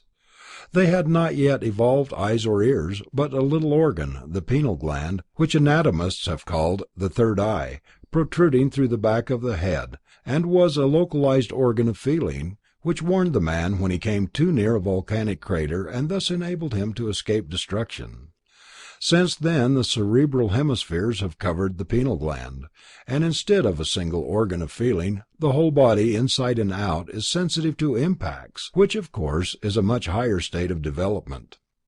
In the desire body every particle is sensitive to vibrations similar to those we call sight, sounds and feelings, and every particle is in incessant motion rapidly swirling about so that in the same instant it may be at the top or the bottom of the desire body and impart all its points to all the other particles a sensation of that which it has experienced. Thus every particle of desire stuff in this vehicle of ours will instantly feel any sensation experienced by any particle. Therefore, the desire body is of an exceedingly sensitive nature, capable of most intense feelings and emotions. The mind. This is the latest acquisition of the human spirit, and in most people who have not yet accustomed themselves to orderly consecutive thought, it is a mere inchoate cloud disposed particularly in the region of the head. When looking at a person clairvoyantly, there appears to be an empty space in the center of the forehead, just above and between the eyebrows. It looks like the blue part of a gas flame. That is the mind stuff which veils the human spirit or ego, and the writer has been told that even not the most gifted seer can penetrate that veil which is said to have been spoken of in ancient Egypt as the veil of Isis, which none may lift and live, for behind that veil is the Holy of Holies, the temple of our body, where the spirit is to be left secure from all intrusion. To those who have not previously studied the deeper philosophies the question may occur, but why all these divisions, even when the Bible speaks only of soul and body, for most people believe the soul and spirit to be synonymous terms? We can only answer that this division is not arbitrary but necessary and founded upon the facts in nature. Neither is it correct to regard the soul and the spirit as synonymous. Paul himself speaks of the natural body, which is composed of physical substances, solids, liquids, gases, and ethers. He mentions a spiritual body, which is the vehicle of the spirit, composed of the mind and desire body, and the spirit itself, which is called ego in Latin, or I in English. That term I is an appellation which can only be made by the human spirit itself. We may call a dog, or we may call a table, and anyone else may apply the same name to the dog and to the table, but only a human being can be called I, and only he himself can apply that most exclusive of all words, I, for this is the badge of self-consciousness, the recognition by the human spirit of itself as an entity, separate apart from all others. Thus we see that the constitution of man is more complex than appears upon the surface, and we will now proceed to note the effect upon this multiplex being of various conditions of life. Chapter 5. There are two classes of people in the world. One class, the vital and dense bodies are so firmly cemented that the ether cannot be extracted under any circumstances, but remain with the dense body at all times, and under all conditions from birth to death. These people are insensible to any supersensuous sights or sounds. They are therefore usually exceedingly skeptic, and believe nothing exists but what they can see. There is another class of people in whom the connection between the dense and vital bodies is more or less loose, so that the ether of their vital bodies vibrates at a higher rate than in the first class mentioned. These people are therefore more or less sensitive to the spiritual world. This class of sensitives may be divided again. Some are weak characters, dominated by the will of others in a negative manner, such as mediums, who are the prey of disembodied spirits, desirous of obtaining a physical body when they have lost their own by death. The other class of sensitives are strong, positive characters, who act only from within, according to their own will. They may develop into trained clairvoyants, and be their own masters instead of slaves of a disembodied spirit.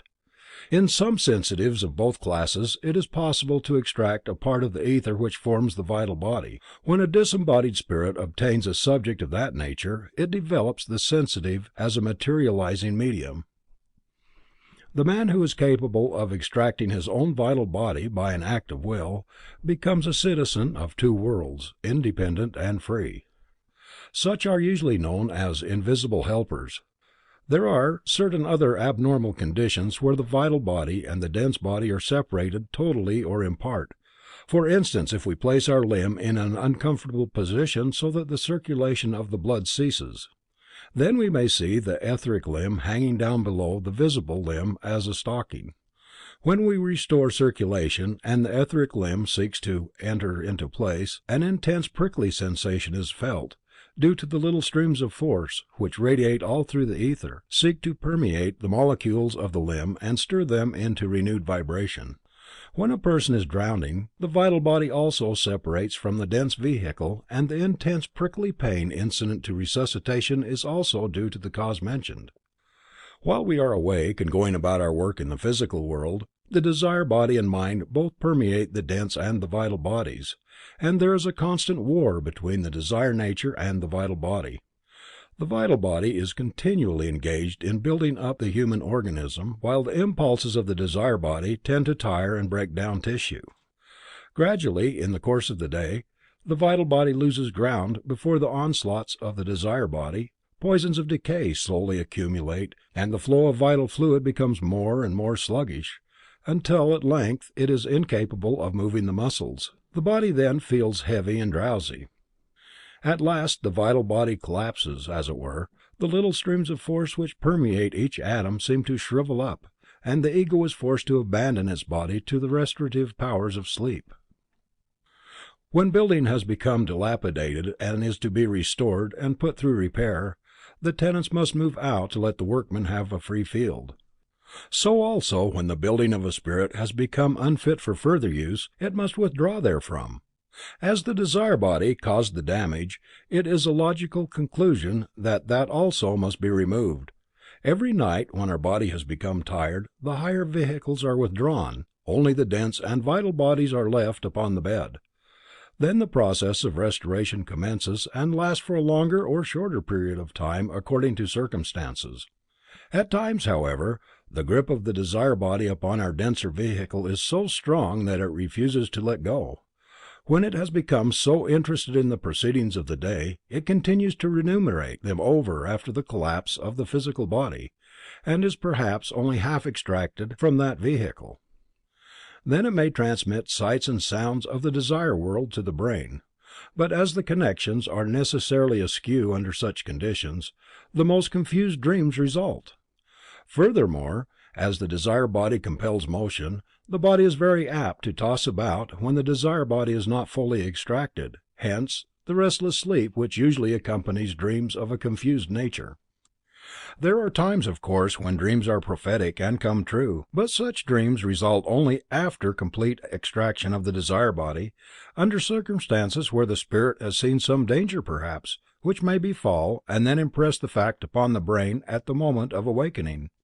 It also happens that the spirit goes upon a soul flight and omits to perform its part of the work of restoration. Then the body will not be fit to re-enter in the morning, so it sleeps on. The spirit may thus roam afield for a number of days or even weeks, before it again enters the physical body and assumes the normal routine of alternating waking and sleep. This condition is called trance, and the spirit may remember upon its return what it has seen and heard in the superphysical realm, or it may have forgotten, according to the stage of its development and the depth of the trance condition. When the trance is very light, the spirit is usually present in the room where the body lies all the time, and upon its return to the body it will be able to recount to relatives all they said and did while its body lay unconscious. Where the trance is deeper, the returning spirit will usually be unconscious of what happened around its body, but may recount experiences from the invisible world. A few years ago, a little girl by the name of Florence Bennett in Kankakee, Illinois, fell into such a trance. She returned to the body every few days, but stayed with only a few hours each time, and the whole trance lasted 3 weeks more or less. During the returns to her body, she told relatives that in her absence she seemed to be in a place inhabited by all the people who died. But she stated that none of them spoke about dying, and no one among them seemed to realize that they were dead. Among those she had seen was a locomotive engineer who had been accidentally killed. His body was mangled in the accident which caused death. The little girl perceived him there walking about minus arms, with lesions upon his head, all of which is in line with the facts usually seen by mystic investigators. Persons who have been hurt in accidents go about thus, until they learn that a mere wish to have their body made whole will supply a new arm or limb, for desire stuff is most quickly and readily molded by thought. Death. After a longer or shorter time, there comes to each life a point where the experiences which a spirit can gain from its present environment have been exhausted, and the life terminates in death. Death may be sudden and seemingly unexpected, as for instance by earthquake, upon the battlefield, or by accident, as we call it, but in reality death is never accidental or unforeseen by higher powers. Not a sparrow falls to the ground without divine will. There are along life's path partings of the way, as it were. On one side of the main line of life continues onward, the other path leads into what we might call a blind alley. If the man takes that path, it soon ends in death. We are here in life for the sake of gaining experience, and each life has a certain harvest to reap. If we order our life in such a manner that we might gain the knowledge it is intended we should acquire, we continue in life, and opportunities of different kinds constantly come our way. But if we neglect them, and the life goes into paths which are not congruous to our individual development, it would be a waste of time to let us stay in such environment. Therefore, the great and wise beings, who are behind the scene of evolution, terminate our life, that we may have a fresh start in a different sphere of influence. The law of conservation of energy is not confined to the physical world, but operates in the spiritual realms also. There is nothing in life that has not its purpose. We do wrong to rail against circumstances, no matter how disagreeable. We should rather endeavor to learn the lessons which are contained therein. that we may live a long and useful life. Someone may object and say, "You are inconsistent in your teachings. You say there really is no death, that we go to a higher existence, and that we have to learn other lessons there in a different sphere of usefulness. Why then aim to live a long life here?" It is very true that we make these claims, and they are perfectly consistent with the other assertions just mentioned. But there are lessons here to be learned, which cannot be learned in the other worlds, and we have to bring up this physical body through the useless years of childhood, though hot and impulsive youth, to ripeness of manhood and womanhood, before it becomes of true spiritual use. The longer we live after maturity has been attained, when we have commenced to look upon the serious side of life and started to truly learn lessons which make up for soul growth, the more experience we shall gather and the richer our harvest will be. Then, in a later existence, we shall be so much more advanced and capable of taking up tasks that would be impossible with less length of life and breadth of activity. Besides, it is hard to die for the man in the prime of life, with a wife and growing family whom he loves, with ambitions of greatness unfulfilled, with hosts of friends about him, and with interests all centered upon the material plane of existence.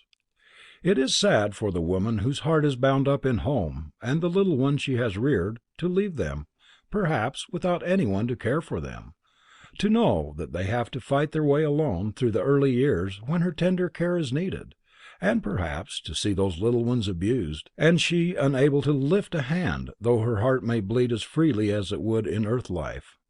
All these things are sad, and they bind the spirit to earth for a much longer time than ordinarily.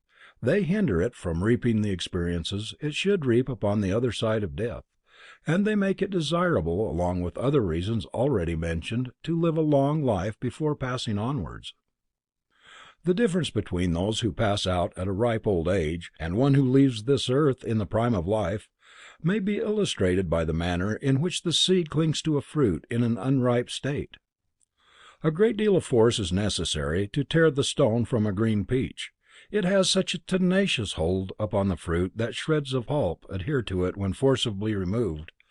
So also the spirit clings to the flesh in the middle of life, and a certain part of its material interest remain and bind it to earth after death. On the other hand, when a life has been lived to the full, when the spirit has had time to realize its ambitions or to find out their futility, when the duties of life have been performed and satisfaction rests upon the brow of an aged man or woman, or when life has been misspent and the pangs of conscience have worked upon the man and shown him his mistakes, when, in fact, the spirit has learned the lessons of life, as it must have to come to old age, then it may be likened to the seed of the ripe fruit which falls out clean, without a vestige of flesh clinging thereto, at the moment the encasing pulp is opened. Therefore we say, as before, that though there is a brighter existence in store for those who have lived well, it is nevertheless best to live a long life and to live it to the fullest extent possible. We also maintain that no matter what may be the circumstances of a man's death, it is not accidental. It has either been brought about by his own neglect to embrace opportunities of growth, or else life has been lived to the ultimate possible. There is one exception to that rule, and that is due to man's exercise of his divine prerogative of interference. If we lived according to schedule, if we all assimilated the experiences designed for our growth by the creative powers, we should live to the ultimate length, but we ourselves usually shorten our lives by not taking advantage of opportunities, and it also happens that other men may shorten our lives and cut them off as suddenly as the so-called accident, whereby the divine rulers terminate our life here. In other words, murder or fatal accidents brought about by human carelessness are in reality the only termination to life not planned by invisible leaders of humanity. No one is ever compelled to do murder or other evil, or there could not come to them a just retribution for their acts. The Christ said that evil must come, but woe unto him by whom it cometh, and to harmonize with the law of divine justice, as a man soweth, so shall he also reap. There must at least be absolute free will in respect to evil acts. There are also cases where a person lives such a full and good life of such vast benefit to humanity and to himself, that his days are lengthened beyond the ultimate, as they are shortened by neglect, but such cases are of course too few to allow of their being dwelt upon at length. Where death is not sudden as in the case of accidents, but occurs at home after an illness, quietly and peacefully, dying persons usually experience a falling upon them as a pall of great darkness shortly before termination of life. Many pass out of the body under that condition, and do not see the light again until they have entered the superphysical realms. There are many other cases, however, where the darkness lifts before the final release from the body. Then the dying person views both worlds at once, and is cognizant of the presence of both dead and living friends. Under such circumstances, it very often happens that a mother sees some of her children who have gone before, and she will exclaim joyously, "Oh, there's Johnny, standing at the foot of my bed. My, but hasn't he grown?" The living relatives may feel shocked and uneasy, thinking the mother suffering from hallucinations, while in reality she is more clear-sighted than they. She perceives those who have passed beyond the veil, who have come to greet her, to help her, and to make herself at home in the new world she is entering. Each human being is an individual, separate and apart from all others, and as experiences in the life of each differ from those of all others in the interval from the cradle to the grave, so we may also reasonably infer that the experience of each spirit vary from those of every other spirit when it passes through the gates of birth and death. What we print purports to be a spirit message, communicated by the late Professor James of Harvard at the Boston Spirit Temple, and in which he describes sensations he felt when passing through the gate of death. We do not vouch for its authenticity, as we have not investigated the matter personally. Professor James had promised to communicate after death with his friends in life, and the whole world of psychic research was and still is on watch for a word from him. Several mediums have claimed that Professor James has communicated through them, but the most remarkable are those given through the Boston Spirit Temple as follows: "And this is death, only to fall asleep, only to awaken in the morning and to know that all is well. I am not dead, only arisen. I only know that I experienced a great shock through my entire system, as if some mighty bond had been rent asunder. For a moment I was dazed and lost consciousness. When I awakened, I found myself standing beside the old body which had served me faithfully and well. To say that I was surprised would only inadequately express the sensation that thrilled my very being, and I realized that some wonderful change had taken place. Suddenly I became conscious that my body was surrounded by many of my friends, and an uncontrollable desire took possession of me to speak and touch them that they might know that I still lived. Drawing a little nearer to that which was so like and yet unlike myself, I stretched forth my hand and touched them, but they heeded me not. Then it was the full significance of the great change that had taken place flashed upon my newly awakened senses. Then it was that I realized that an impenetrable barrier had separated me from my loved ones on earth, and that this great change had taken place was indeed death. A sense of weariness and longing for rest took possession of me. I seemed to be transported through space, and I lost consciousness, to awaken in a land so different and yet so similar to the one which I had lately left. It was not possible for me to describe my sensations when I again regained consciousness and realized that, though dead, I was still alive. When I first came conscious of my new environment, I was resting in a beautiful grove, and was realizing as never before what it was to be at peace with myself and all the world. I know that only with the greatest difficulty shall I be enabled to express to you my sensations when I fully realized that I had awakened to a new life. All was still, no sound broke the silence. Darkness had surrounded me. In fact, I seemed to be enveloped in a heavy mist, beyond which my gaze could not penetrate. Soon in the distance I discerned a faint glimmer of light, which slowly approached me, and then, to my wonder and joy, I beheld the face of her who had been my guiding star in the early days of my earth life. One of the saddest sights witnessed by the seer at a deathbed is the tortures to which we often subject our dying friends on account of ignorance of how we care for them in that condition. We have a science of birth, obstetricians who have been trained for years in their profession, and have developed a wonderful skill, assist the little stranger into this world. We have also trained nurses attendant upon mother and child. The ingenuity of brilliant minds is focused upon the problem of how to make maternity easier. Neither pains nor money are spared in these beneficent efforts for one whom we have never seen, but when the friend of a lifetime, the man who has served his kind well and nobly in profession, state, or church, is to leave the scene of his labors for a new field of activity; when the woman who has labored to no less good purpose in bringing up a family and taking part in the world's work, has to leave that home and family; when one we have loved all our lives is about to bid us final farewell, we stand by, utterly at a loss how to help. Perhaps we even do the very things most detrimental to the comfort and welfare of the departing one. Probably there is no form of torture more commonly inflicted upon the dying than that which is caused by administering stimulants. Such potions have an effect of drawing a departing spirit into its body with the force of a catapult, to remain and to suffer for some time longer. Investigators of conditions beyond have heard many complaints of such treatment. When it is seen that death must inevitably ensue, let not selfish desire to keep a departing spirit a little longer prompt us to inflict such tortures upon it. The death chamber should be a place of the utmost quiet, a place of peace and of prayer, for at that time, and for 3½ days after the last breath, the spirit is passing through a Gethsemane and needs all the assistance that can be given. The value of the life that has just been passed depends greatly upon the conditions which then prevail about the body.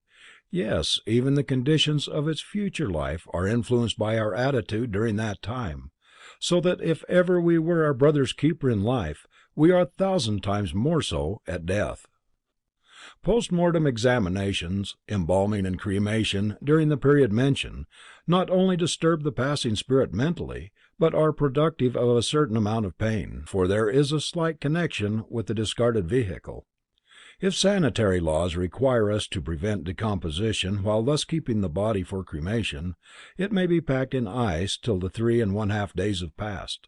After that time the spirit will not suffer, no matter what happens to the body. The panorama of a past life. No matter how long we may keep the spirit from passing out, however, at last there will come a time when no stimulant can hold it and the last breath is drawn. Then the silver cord, of which the Bible speaks, and which holds the higher and lower vehicles together, snaps in the heart and causes that organ to stop. That rupture releases the vital body, and that with the desire body and mind float above the visible body for from 1 to 3½ days while the spirit is engaged in reviewing the past life, an exceedingly important part of its post-mortem experience. Upon that review depends its whole existence from death to a new birth. The question may arise in the student's mind: how can we review our past life from cradle to grave when we do not even remember what we did a month ago? And to form a proper basis for our future life, this record ought to be very accurate, but even the best memory is faulty. We can understand the difference between the conscious and subconscious memory in the manner in which the latter operates. The difficulty vanishes. The difference and the manner in which the subconscious memory keeps an accurate record of our life experiences may be best understood by an illustration as follows. When we go into a field and view the surrounding landscape, vibrations in the ether carry to us a picture of everything within the range of our vision. It is as sad as it is true, however, that we have eyes and see not, as the Savior said. Vibrations impinge upon the retina of our eyes, even to the smallest details, but they usually do not penetrate to our consciousness and therefore are not remembered. Even the most powerful impressions fade in course of time, so that we cannot call them back at will when they are stored in our conscious memory. When a photographer goes afield with his camera, the results which he obtains are different. The ether vibrations emanating from all things upon which his camera is focused, transmit to the sensitive plate an impression of the landscape true to the minutest detail, and mark this well: this truth and accurate picture is in no wise dependent on whether the photographer is observant or not. It will remain upon the plate, and may be reproduced under proper conditions. Such is the subconscious memory, and it is generated automatically by each of us during every moment of time, independently of our volition. in the following manner: from the first breath which we draw after birth to our last dying gasp, we inspire air which is charged with the pictures of our surroundings, and the same ether which carries that picture to the retina of our eye is inhaled into our lungs where it enters our blood. Thus it reaches the heart in due time. In the left ventricle of that organ, near the apex, there is one little atom which is particularly sensitized, and which remains in the body all through life. It differs in this respect from all other atoms which come and go, for it is the particular property of God, and of a certain spirit. This atom may be called the book of the recording angel, for as the blood passes through the heart cycle after cycle, the pictures of our good and evil acts are inscribed thereupon in the minutest detail. This record may be called the subconscious memory. It forms the basis of our future life when reproduced as a panorama, just subsequent to death. By removal of the seed atom, which corresponds to the sensitized plate in a camera, the reflecting ether of a vital body serves as a focus, and as the life unrolls slowly backwards, from death to birth, the pictures thereof are etched into the desire body, which will be our vehicle during our sojourn in purgatory, and the first heaven, where evil is eradicated and good assimilated, so that in a future life the former may serve as a conscience to withhold the man from repeating mistakes of the past, and the latter will spur us to greater good. A phenomenon similar to the panorama of life usually takes place when a person is drowning. People who have been resuscitated speak of having seen their whole life in a flash. That is because, under such conditions, the vital body also leaves the dense body. Of course, there is no rupture of the silver cord, or life could not be restored. Unconsciousness follows quickly in drowning, while in the usual post-mortem review, the consciousness continues until the vital body collapses in the same manner that it does when we go to sleep.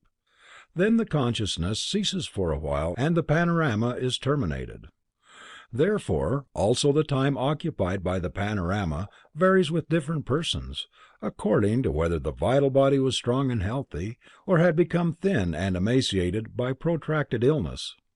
The longer the time spent in review, and the more quiet and peaceful the surroundings, the deeper will be the etching which is made in the desire body. As already said, that has a most important and far-reaching effect, for then the sufferings which the spirit will realize in purgatory on the account of bad habits and misdeeds will be much more keen than if there is only a slight impression. And in a future life, the still small voice of conscience will warn so much more incessantly against mistakes which caused sufferings in the past. When conditions are such at the time of death that the spirit is disturbed by outside conditions, for instance the din and turmoil of a battle, the harrowing conditions of an accident, or the hysterical wailings of relatives, the distraction prevents it from realizing an appropriate depth in the etching upon the desire body. Consequently, its post-mortem existence becomes vague and insipid. The spirit does not harvest fruits of experience as it should have done had it passed out of the body in peace and under normal conditions.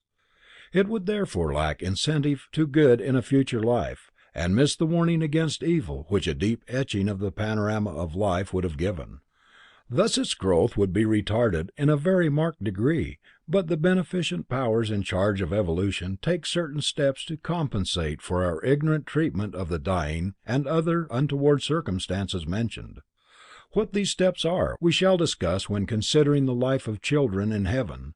For the present, let it be sufficient to say that in God's kingdom every evil is always transmuted to a greater good, though the process may not be at once apparent. Purgatory. During life, the collapse of the vital body at night terminates our view of the world about us, and causes us to lose ourselves in unconsciousness of sleep. When the vital body collapses just subsequent to death, the panorama of life is terminated. We also lose consciousness for a time which varies according to the individual. A darkness seems to fall upon the spirit. Then after a while it wakes up and begins dimly to perceive the light of the other world, but is only gradually accustomed to the altered conditions. It is an experience similar to that which we have when coming out of a darkened room into sunlight. which blinds us by its brilliancy until the pupils of our eyes have contracted so that they admit a quantity of life bearable to our organism. If under such condition we turn momentarily from the bright sunlight and look back into the darkened room, objects there will be much more plain to our vision than things outside which are illumined by the powerful rays of the sun. So it is with the spirit. When it has first been released from the body it perceives sights, scenes and sounds of the material world which it has just left, much more readily than it observes the sights of the world it is entering.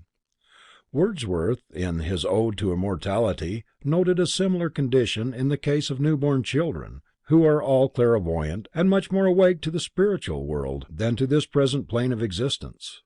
Some lose the spiritual sight very early, others retain it for a number of years, and a few keep it all through life.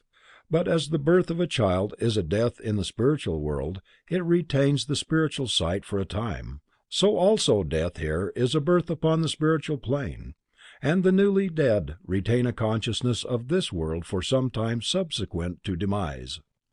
When one awakens in the desire world after having passed through aforementioned experiences, the general feeling seems to be one of relief from a very heavy burden, and feeling perhaps akin to that of a diver encased in a heavy rubber suit, a weighty brass helmet upon his head, leaden soles under his feet, and heavy weights of lead upon his breast and back, confined his operations on the bottom of the ocean by a short length of air tube, and able only to move clumsily with difficulty. When after the day's work such a man is hauled to the surface and divests himself of his heavy garments, and he moves about with the facility we enjoy here, he must surely experience a feeling of great relief. Something like that is felt by the spirit when it has been divested of the mortal coil, and is able to roam all over the globe instead of being confined to the narrow environment which bound it upon earth. There is also a feeling of relief for those who have been ill. Sickness, such as we know it, does not exist there. Neither is it necessary to seek food and shelter, for in that world there is neither heat nor cold.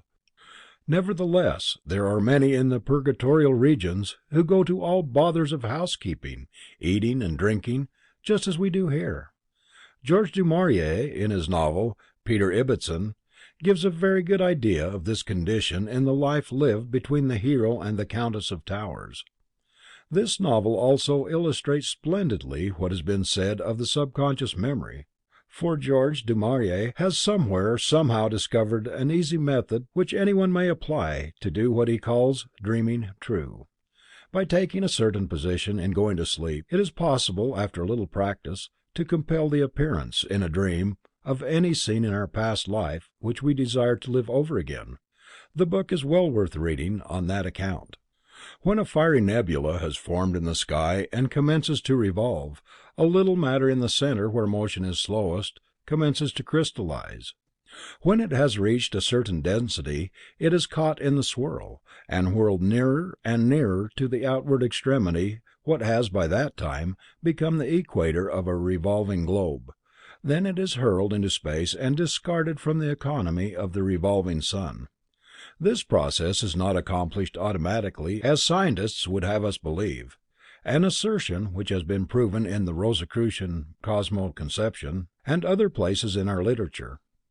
Herbert Spencer also rejected the nebular theory because it required a first cause, which he denied, though unable to form a better hypothesis of the formation of solar systems, but it is accomplished through the activity of a great spirit, which we may call God, or by any other name we choose.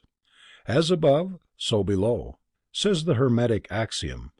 Man who is a lesser spirit also gathers about him spirit substance, which crystallizes into matter and becomes the visible body which the spiritual sight reveals as placed inside an aura of finer vehicles. The latter are in constant motion. When the dense body is born as a child, it is extremely soft and flexible. Child, youth, maturity and old age are but so many different stages of crystallization, which goes on until at last a point is reached where the spirit can no longer move the hardened body, and is thrown out from the spirit as the planet is expelled from the sun. That is death, the commencement of a disrobing process which continues in purgatory. The low evil passions and desires we cultivated during life have crystallized the desire stuff in such a manner that that also must be expelled. Thus the spirit is purged of evil under the same law that the sun is purged of the matter which later forms a planet. If the life lived has been a reasonably decent one, the process of purgation will not be very strenuous, nor will the evil desires thus expurgated persist for a long time after having been freed, but they quickly disintegrate. If, on the other hand, an extremely vile life has been led, the part of the expurgated desire nature may persist even into the time when the spirit returns to a new birth for further experience. It will then be attracted to him and haunt him as a demon, inciting him to evil deeds which he himself abhors. The story of Dr. Jekyll and Mr. Hyde is not a mere fanciful idea of Robert Louis Stevenson, but is founded upon facts well known to the spiritual investigators. Such cases are extremes, of course, but they are nevertheless possible, and we have unfortunately laws which convert such possibilities to probabilities in the case of certain classes of so-called criminals. We refer to laws which decree capital punishment as penalty of murder. When a man is dangerous, he should of course be restrained, but even apart from the question of the moral right of a community to take the life of anyone, which we deny, society by its very act of retaliatory murder defeats the very end it would serve. For if the vicious murderer is restrained under whatever discipline is necessary in a prison for a number of years until his natural death, he will have forgotten his bitterness against his victim and against society, and when he stands as a free spirit in the desire world, he may even by prayer have obtained forgiveness and have become a good Christian. He will then go on his way rejoicing, and will in the future life seek to help those whom he hurt here. When a society retaliates and puts him to a violent death shortly after he has committed the crime, he is most likely to feel himself as having been greatly injured, and not without cause. Then such a character will usually seek to "get even," as he calls it. He will go about for a long time inciting others to commit murder and other crimes. Then we have an epidemic of murders in a community, a condition not infrequent. The regicide in Servia shocked the Western world by wiping out an entire royal house in a most shockingly bloody manner, and the Minister of the Interior was one of the chief conspirators. Later he wrote his memoirs, and therein he writes that whenever the conspirators had tried to win anyone as a recruit, they always succeeded when they burned incense. He did not know why, but simply mentioned it as a curious coincidence. To the mystic investigator, the matter is perfectly clear. We have shown the necessity of having a vehicle made of the materials of any world wherein we wish to function. We usually obtain a physical vehicle by going through the womb, or perhaps, in a few special cases, from a particularly good materializing medium.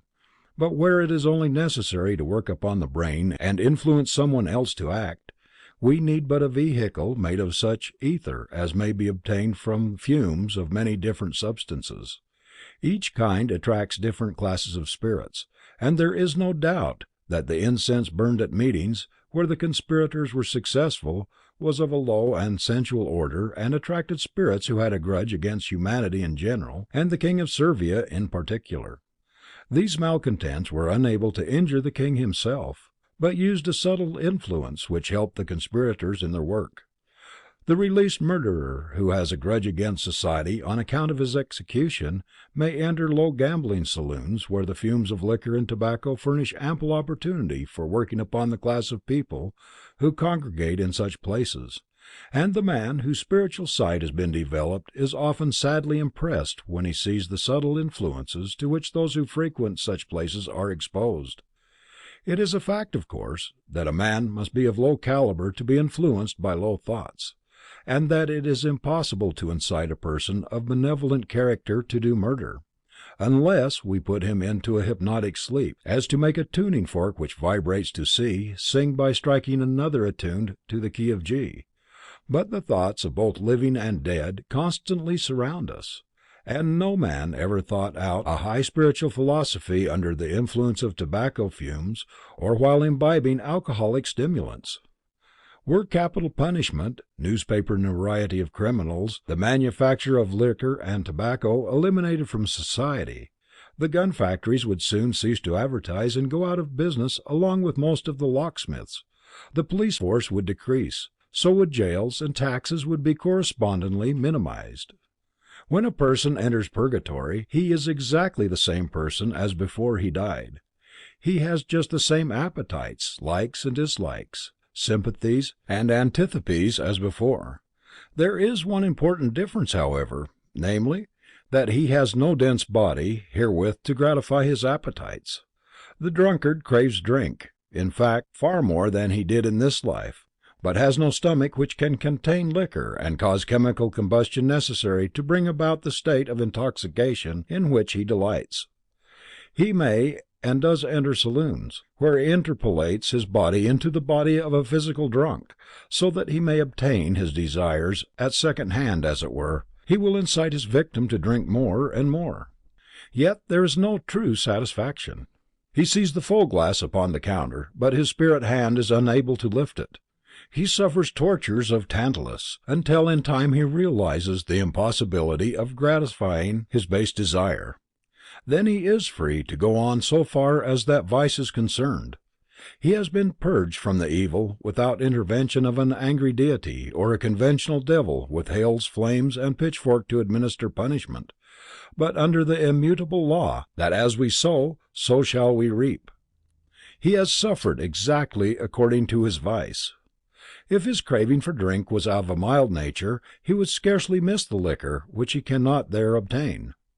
If his desires were strong, and he simply lived for drink, he would suffer veritable tortures of hell without need of actual flames. Thus the pain experienced in eradication of his vice would be exactly commensurate with the energy he had expended upon contracting the habit, as the force wherewith a falling stone strikes the earth is proportionate to the energy expended in hurling it upwards into the air. Yet it is not the aim of God to get even. Love is higher than law, and in his wonderful mercy and solicitude for our welfare, he has opened the way of repentance and reform whereby we may obtain forgiveness of sin, as taught by the Lord of Love, the Christ. Not indeed contrary to law, for his laws are immutable, but by application of a higher law, whereby we accomplish here that which would otherwise be delayed until death and forced the day of reckoning. The method is as follows. In our explanation concerning the subconscious memory, we noted that a record of every act, thought, and word is transmitted by air and ether into our lungs, hence to the blood, and finally inscribed upon the tablet of the heart, a certain little seed atom, which is thus the book of recording angels. It was later explained how this panorama of life is etched into the desire body and forms the basis of retribution after death. When we have committed a wrong, and our conscience accuses us in consequence, and this accusation is productive of sincere repentance accompanied by reform, the picture of that wrong act will gradually fade from the record of our life, so that when we pass out at death it will not stand accusingly against us. We noted that the panorama of life unwinds backwards just after death. Later, in the purgatorial life, it again passes before the spiritual vision of the man, who then experiences the exact feeling of those whom he has wronged. He seems to lose his own identity for the time being, and assumes the condition of his one-time victim. He experiences all the mental and physical suffering himself which he inflicted upon others. Thus he learns to be merciful instead of cruel, and to do right instead of wrong in a future life. But if he awakens to a thorough realization of a wrong previous to his death, then, as said, the feeling of sorrow for his victim and the restitution of redress which he gives of his own free will, make the suffering after death unnecessary. Hence, his sin is forgiven. Chapter 5, Part 2 of the Rosicrucian Mystery teaching gives a scientific method whereby an aspirant to higher life may purge himself continually, and thus be able to entirely avoid existence in purgatory. Each night after retiring, the pupil reviews his life during the past day in reverse order. He starts to visualize as clearly as possible the scene which took place just before retiring. He then endeavors to impartially view his actions in that scene, examining them to see whether he did right or wrong. If the latter, he endeavors to feel and realize as vividly as possible that wrong. For instance, if he spoke harshly to someone, and upon later consideration finds that it was not merited, he will endeavor to feel exactly as that one felt whom he wronged, and at the very earliest opportunity to apologize for the hasty expression. Then he will call up the next scene in backward succession, which may perhaps be the supper table. In respect of that scene he will examine himself as to whether he ate to live sparingly of the foods prepared without suffering to other creatures of God, such as flesh foods that cannot be obtained without taking life. If he finds that he allowed his appetite to run away with him, and that he ate gluttonously, he will endeavor to overcome these habits, for to live a clean life we must have a clean body, and no one can live to his highest possibilities while making his stomach a graveyard for the decaying corpses of murdered animals. In this respect there occurs to the writer a little poem by Ella Wheeler Wilcox. I am the voice of the voiceless, through me the dumb shall speak, till a deaf world's ear shall be made to hear the wrongs of the wordless weak. The same force formed the sparrow, that fashioned man the king. The God of the whole gave spark of soul to furred and feathered thing. And I am my brother's keeper, and I will fight his fight, and speak the word for beast and bird, till the world shall set things right. Thus the pupil will continue to review each scene in reverse order from night till morning, and to feel really sorry for whatever he has done amiss. He will not neglect to feel glad either when he comes to a scene where he has done well, and the more intensely he can feel, the more thoroughly he will eradicate the record upon which the tablet of the heart and sharpen his conscience, so that as time goes from year to year, he will find less cause for blame and enhance his soul power enormously. Thus he will grow in a measure impossible by any less systematic method, and there will be no necessity for his stay in purgatory after death. This evening exercise and another for the morning, if persistently performed day by day, will awaken in time the spiritual vision as they improve life. This matter has, however, been so thoroughly treated in number 11 of the lecture series, Spiritual Light and Insight, it is safe culture and control, that it is unnecessary to dwell upon the matter further in this place. The first heaven. In the first heaven, which is located in the higher regions of the desire world, the panorama of life again unrolls and reveals every scene where we aimed to help or benefit others. They were not felt at the time the spirit was in the lower regions, for the higher desires cannot express themselves in coarse matter composing the lower regions of the desire world. But when the spirit ascends to the first heaven, it reaps from each scene all the good which it expressed in life. It will feel the gratitude poured out by those whom it helped. If it comes to a scene where itself received a favor from others and was grateful, it will experience the gratitude anew. The sum of all these feelings is there amalgamated into the spirit to serve in a future life as incentives to good. Thus the soul is expurged from evil in purgatory, and strengthened in good in the first heaven. In one region the extract of sufferings becomes conscious, to deter us from wrongdoing. In the other region the quintessence of good is transmuted to benevolence and altruism, which are the basis of all true progress. Moreover, purgatory is far from being a place of punishment. It is perhaps the most beneficent realm in nature. For because of purgation we are born innocent life after life. The tendencies to commit the same evil for which we suffered remain with us, and temptations to commit the same wrongs will be placed in our path until we have consciously overcome the evil here. Temptation is not sin. However, the sin is in yielding. Among the inhabitants of the invisible world there is one class which lives a particularly painful life, sometimes for a great many years, namely, the suicide who tried to play truant from school of life. Yet it is not an angry God or a malevolent devil who administers punishment, but an immutable law which portions the sufferings differently to each individual suicide. We learned previously, when considering the world of thought, that each form in this visible world is its archetype there, a vibrating hollow mold which emits a certain harmonious sound. That sound attracts and forms physical matter into the shape we behold, much in the same manner as when we place a little sand upon a glass plate and rub the edge with a violin bow. The sand is shaped into different geometrical figures which change as the sound changes. The little atom in the heart is the sample and the center around which the atoms in our body gather.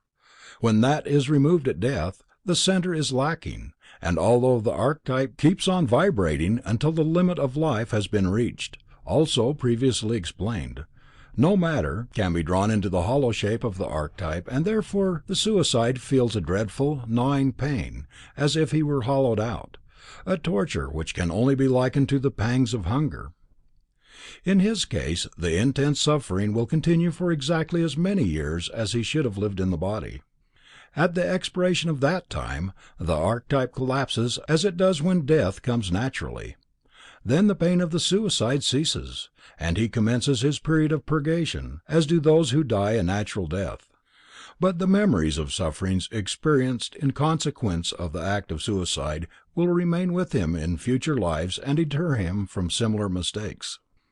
In the first heaven there is a class who have not had any purgatorial existence and who lead a particularly joyous life: the children. Our homes may be saddened almost beyond endurance when the little flower is broken and the sunshine it brought has gone. But could we see the beautiful existence of these little ones lead, and did we understand the great benefits which accrue to a child from its limited stay there, our sorrow would be at least ameliorated in great measure, and the wound upon our heart would heal more quickly. Besides, as nothing else in the world happens without a cause, so there is also a much deeper cause for infant mortality than we are usually aware of, and as we awake to the facts of the case, we shall be able to avoid in the future the sorrow incident to loss of our little ones. To understand the case properly, we must revert to the experiences of the dying in the death hour. We remember that the panorama of past life is etched upon the desire body during a period varying from a few hours to 3½ days, just subsequent to demise. We recall also that upon the depth of this etching depends on the clearness of the picture, and that the more vivid this panorama of life, the more intensely will the spirit suffer in purgatory and feel the joys of heaven. Also that the greater the suffering in purgatory, the stronger the conscience in the next life. It was explained how the horrors of death upon the battlefield, in an accident or other untoward circumstances, would prevent the spirit from giving all its attention to the panorama of life, with the result that there would be a light etching in the desire body, followed by a vague and insipid existence in purgatory and the first heaven. It was also stated that hysterical lamentations in the death chamber would produce the same effect. A spirit which had thus escaped suffering proportionate to its misdeeds, and which had not experienced the pleasure commensurate with the good it had done, would not in a future life have as well developed a conscience as it ought to have, nor would it be as benevolent as it ought to be, and therefore the life, terminated under conditions over which the spirit had no control, would be partially wasted. The great leaders of humanity, therefore, take steps to counteract such a calamity and prevent an injustice. The spirit is brought to birth, caused to die in childhood. It re-enters the desire world, and in the first heaven it is taught the lessons of which it was deprived previously. As the first heaven is located in the desire world, which is the realm of light and color, where matter is shaped most readily by thought, the little ones are given wonderful toys, impossible of construction here. They are taught to play with colors which work upon their moral character in exactly the manner which each child requires. Anyone who is at all sensitive is affected by the color of his clothing and surroundings. Some colors have a depressing effect, while others inspire us with energy, and others again soothe and comfort us. In the desire world, the effect of colors is much more intense. They are much more potent factors of good and evil there than here, and in this color play, the child imbibes unconsciously the qualities which it did not acquire on account of accident or lamentations of relatives. Often it also falls to the lot of such relatives to care for a child in the invisible world, or perhaps to give it birth and see it die. Thus they receive just retribution for the wrong committed. As wars cease, and man learns to be more careful of life, and also how to care for the dying, infant mortality, which now is so appalling, will decrease. The second heaven. When both the good and evil of a life has been extracted, the spirit discards its desire body and ascends to the second heaven. The desire body then commences to disintegrate as the physical body and the vital body have done. But it is a peculiarity of desire stuff, that once it has been formed and inspired with life, it persists for a considerable time. Even after that life has fled, it lives a semi-conscious, independent life. Sometimes it is drawn by magnetic attraction to relatives of the spirit whose clothing it was, and at spiritualistic seances these shells generally impersonate the departed spirit and deceive its relatives. As the panorama of the past life is etched into the shells, they have a memory of incidents in connection with these relatives, which facilitates the deception. But as the intelligence has fled, they are of course unable to give any true counsel, and that accounts for the inane, goody-goody nonsense which these things deliver themselves. When passing from the first to the second heaven, the spirit experiences the condition known and described as previously the Great Silence, where it stands utterly alone, conscious only of its divinity. When that silence is broken there, it floats in upon the spirit celestial harmonies of the world of tone, where the second heaven is located. It seems then to live in an ocean of sound, and to experience a joy beyond all description and words as it nears its heavenly home, for this is the first of the truly spiritual realms from which the spirit has been exiled during its earth life and the subsequent post-mortem existence. In the desire world its work was corrective, but in the world of thought the human spirit becomes one with the nature forces and its creative activity begins. Under the law of causation we reap exactly what we sow, and it would be wrong to place one spirit in an environment where there is a scarcity of the necessities of life, where a scorching sun burns the crop and millions die from famine, or where the raging flood sweeps away primitive habitations not built to withstand its ravages, and to bring another spirit to birth in a land of plenty, with a fertile soil which yields a maximum of increase with a minimum of labor, where the earth is rich in minerals that may be used in industry to facilitate transportation of products of the soil from one point to another. If we were thus placed without action or acquiescence upon our part, there would be no justice, but just as our post-mortem existence in purgatory and the first heaven is based upon our moral attitude in this life, so our activities in the second heaven are determined by our mental aspirations, and they produce our future physical environment. For in the second heaven, the spirit becomes part of the nature forces which work upon the earth and change its climate, flora, and fauna. A spirit of indolent nature, who indulges in daydreams and metaphysical speculations here, is not transformed by death respecting its mental attitude any more than regarding its moral propensities. It will dream away time in heaven, glorying in its sights and sounds. Thus it will neglect to work upon its future country, and return to a barren and arid land. Spirits, on the other hand, whose material aspirations lead them to desire so-called solid comforts of hearth and home, who aim to promote great industries and whose mind is concerned in trade and commerce, will build in heaven a land that will suit their purpose, fertile, immineralized, and navigable rivers and sheltered harbors.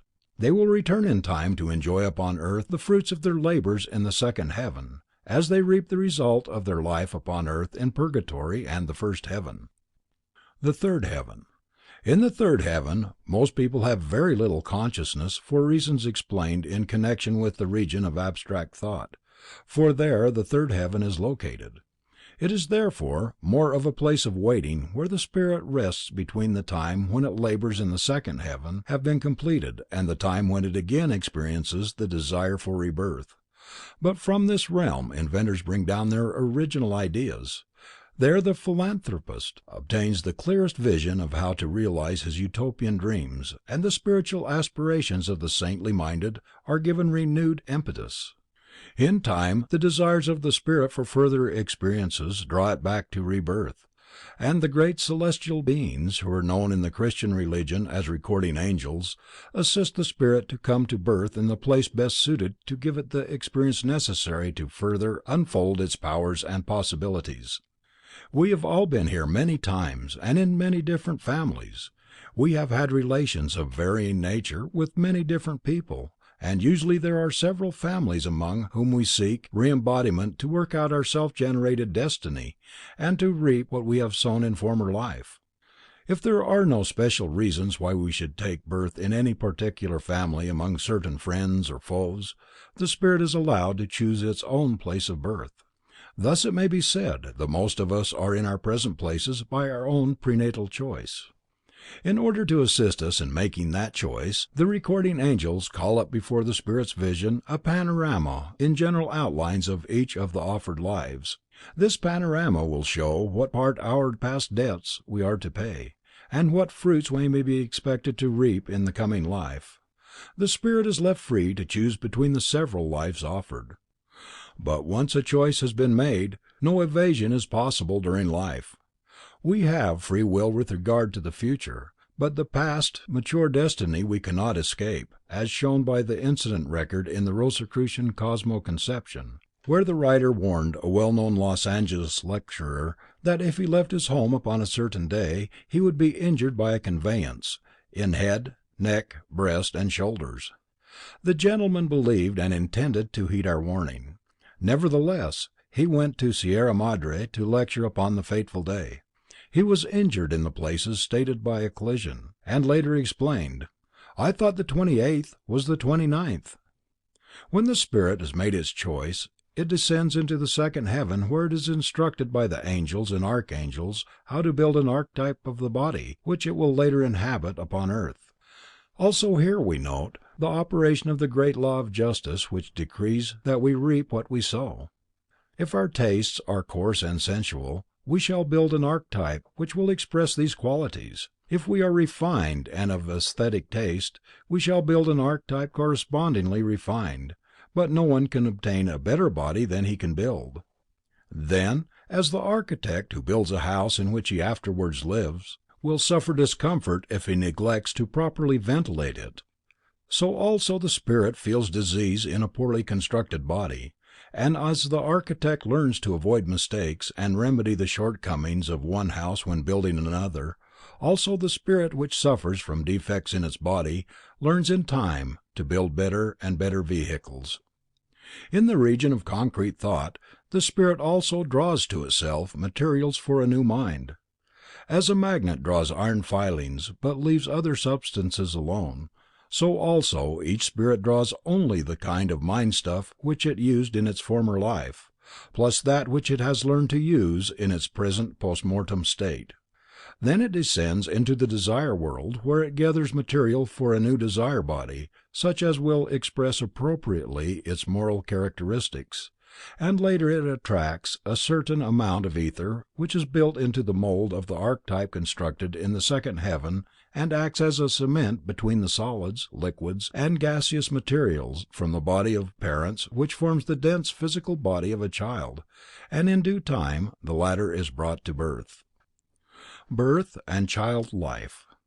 It must not be imagined, however, that when the little body of a child has been born, the process of birth is completed. The dense physical body has had the longest evolution, and as a shoemaker who has worked at his trade for a number of years is more expert than an apprentice and can make better shoes and quicker, also the spirit which has built many physical bodies produces them quickly, but the vital body is a later acquisition of the human being. Therefore we are not so expert in building that vehicle. Consequently, it takes longer to construct that from the materials not used up in making the lining of the archetype, and the vital body is not born until the 7th year. Then the period of rapid growth commences. The desire body is a still later edition of composite man, and is not brought to birth until the 14th year, when the desire nature expresses itself most strongly during so-called hot youth, and the mind, which makes man man, does not come to birth until the 21st year. In law, that age is recognized as the earliest time he is fitted to exercise a franchise. This knowledge is of the utmost importance to parents, as a proper understanding of the development which should take place in each step of the septenary epochs enables the educator to work intelligently with nature and thus fulfill more thoroughly the trust of a parent than those who are ignorant of the Rosicrucian mystery teaching. We shall therefore devote the remaining pages to an elucidation of this matter, and of the importance of the knowledge of astrology upon the part of the parent. The mystery of light, color, and consciousness. God is light, says the Bible, and we are unable to conceive of a grander simile of his omnipresence, or the mode of his manifestation. Even the greatest telescopes have failed to reach the boundaries of light, though they reveal to us stars millions of miles from earth, and we may well ask ourselves, as did the psalmist of old, "Whither shall I flee from thy presence? If I ascend into heaven, art thou there? If I make my bed in the grave, thou art there. If I take the wings of morning and dwell in the utmost parts of the sea, even there shall thy hand lead me." When, in the dawn of being, God the Father enunciated, the Word, and the Holy Spirit moved upon the sea of homogeneous virgin matter, primeval darkness was turned to light. That is therefore the prime manifestation of Deity, and a study of the principles of light will reveal to the mystic intuition a wonderful source of spiritual inspiration. As it would take us too far afield from our subject, we shall not enter into an elucidation of that theme here, except so far as to give an elementary idea of how divine life energizes the human frame and stimulates to action. Truly, God is one and undivided. He enfolds within his being all that is, as the white light embraces all colors. But he appears threefold in manifestation, as the white light is refracted in three primary colors, blue, yellow, and red. Wherever we see these colors, they are emblematical of the Father, Son, and Holy Spirit. These three primary rays of divine life are diffused or radiated through the sun and produce life, consciousness, and form upon each of the seven light bearers, the planets, which are called the seven spirits before the throne. Their names are Mercury, Venus, Earth, Mars, Jupiter, Saturn, and Uranus. Bode's law proves that Neptune does not belong to our solar system, and that the reader is referred to Simplified Scientific Astrology by the present writer, for mathematical demonstration of this contention. Each of the seven planets receives the light of the sun in a different measure, according to its proximity to the central orb, and the constitution of its atmosphere; and the beings upon each, according to their stage of development, have affinity for some of the solar rays. They absorb the colors of colors congruous to them, and reflect the remainder upon the other planets. This reflected ray bears with it an impulse of nature of beings with which it has been in contact. Thus the divine light and life comes to each planet, either directly from the sun, or reflected from its six sister planets. And as the summer breeze which has been wafted over blooming fields carries upon its silent invisible wings the blended fragrance of a multitude of flowers, so also the subtle influences from the garden of God bring to us the commingled impulses of all spirits, and in that vari-colored light we live and move and have our being. The rays which come directly from the sun are productive of spiritual illumination. The reflected rays from other planets make for added consciousness and moral development, and the rays reflected by the way of the moon give physical growth.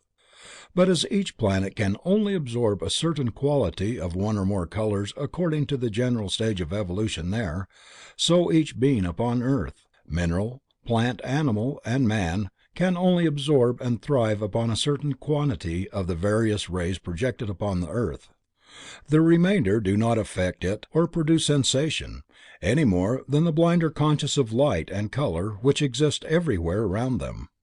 Therefore each being is differently affected by the stellar rays, and the science of astrology, a fundamental truth in nature, of enormous benefit in the attainment of spiritual growth. From a horoscopic figure in mystic script we may learn our own strength and weakness, with the path best suited to our development. Or we may see the tendencies of those friends who come to us as children, and what traits are dormant in them.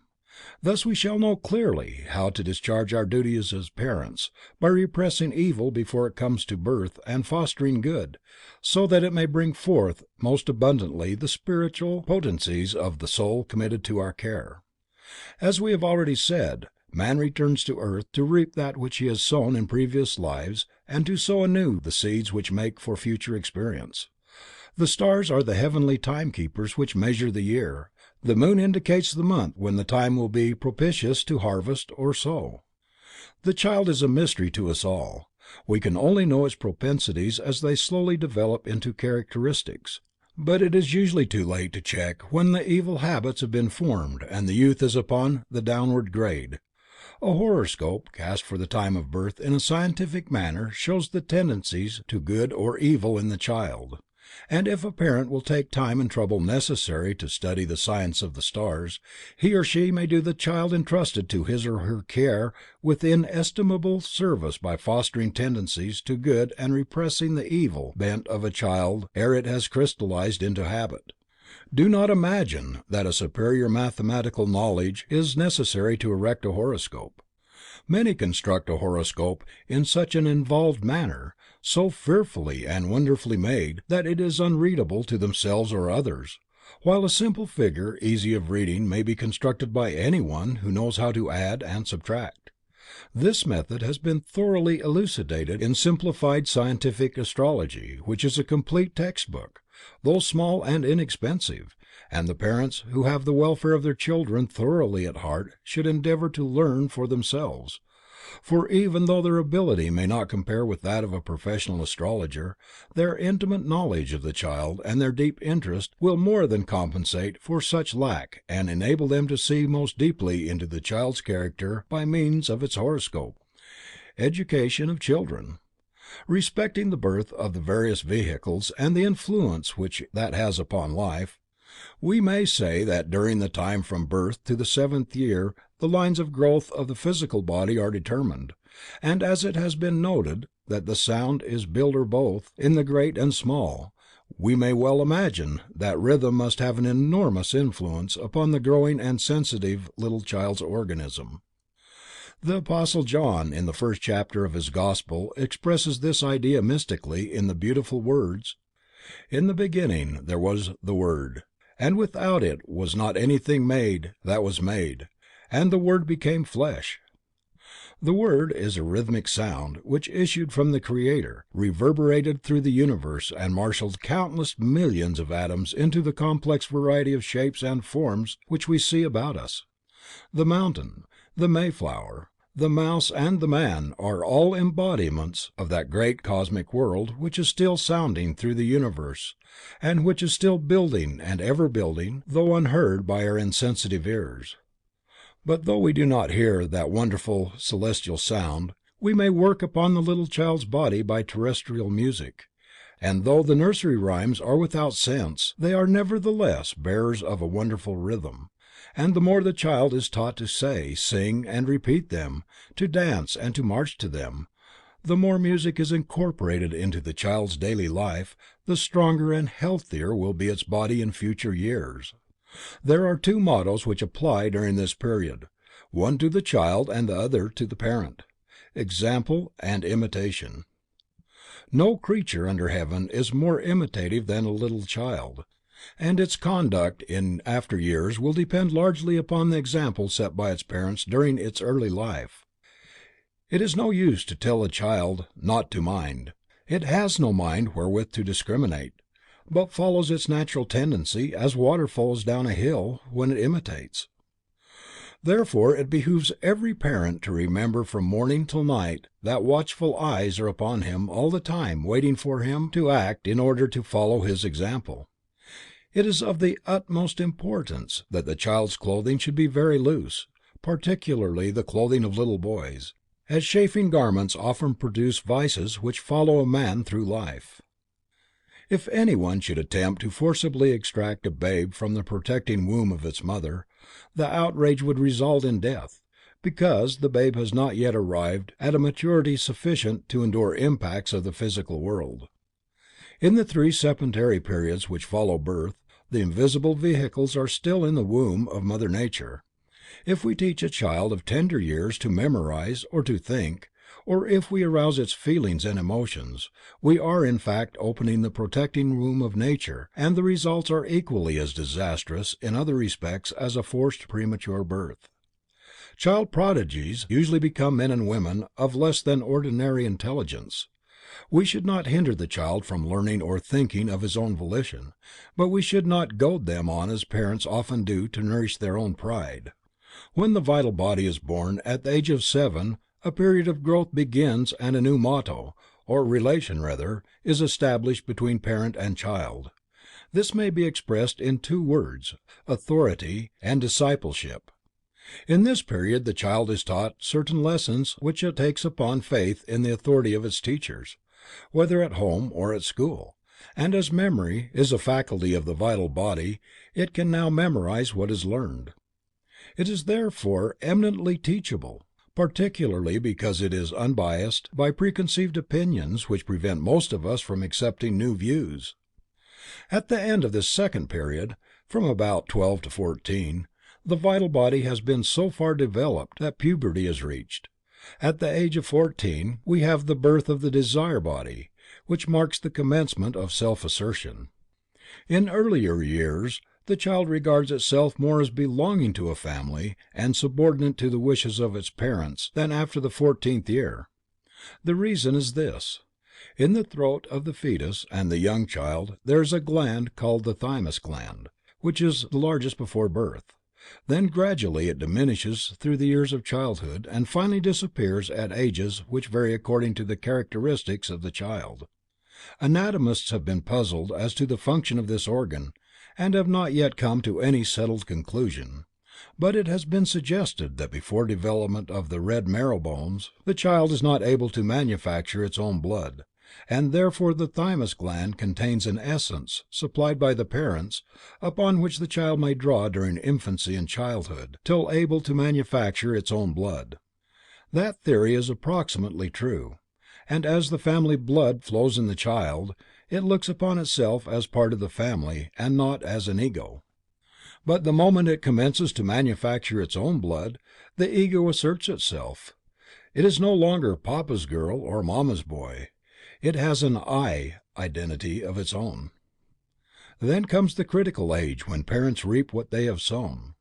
The mind has not yet been born. Nothing holds the desire in check, and much, very much, depends upon how the child has been taught in earlier years and what example the parents have set. At this point in life self-assertion, the feeling "I am myself," is stronger than at any other time, and therefore authority should give place to advice. The parent should practice the utmost tolerance, for at no time in life is a human being as much in need of sympathy as during the 7 years from 14 to 21, when the desire nature is rampant and unchecked. It is a crime to inflict corporal punishment upon a child at any age. Might is never right, and as the stronger, the parent should always have compassion for the weaker. But there is one feature of corporal punishment which makes it particularly dangerous to apply it to the youth, namely, that it awakens the passional nature, which is already perhaps beyond the control of a growing boy. If we whip a dog, we shall soon break its spirit and transform it into a cringing cur, and it is deplorable that some parents seem to regard it as their mission in life to break the spirit of their child with the rule of the rod. If there is one universal lack among the human race which is more apparent than any other, it is lack of will, and as parents we may remedy the evil in a large measure by guiding the wills of our children along such lines as dictated by our own more mature reason, so that we may help them grow a backbone instead of a wishbone, which unfortunately most of us are afflicted. Therefore, never whip a child. When punishment is necessary, correct by withholding favors or withdrawing privileges. At the 21st year of birth the mind transforms the youth into a man or a woman fully equipped to commence his own life in the school of experience. Thus we have followed the human spirit around a life cycle from death to birth and maturity. We have seen how a mutable law governs his every step and how he is ever encompassed by the loving care of the great and glorious beings who are the ministers of God. The method of his future development will be explained in a later work which deal with the Christian mystic initiation. End of chapter 5, part 2. Recording by Kirk Ziegler, Ogden, Utah. Voiceovers by Kirk.com. End of the Rosicrucian Mysteries by Max Heindel.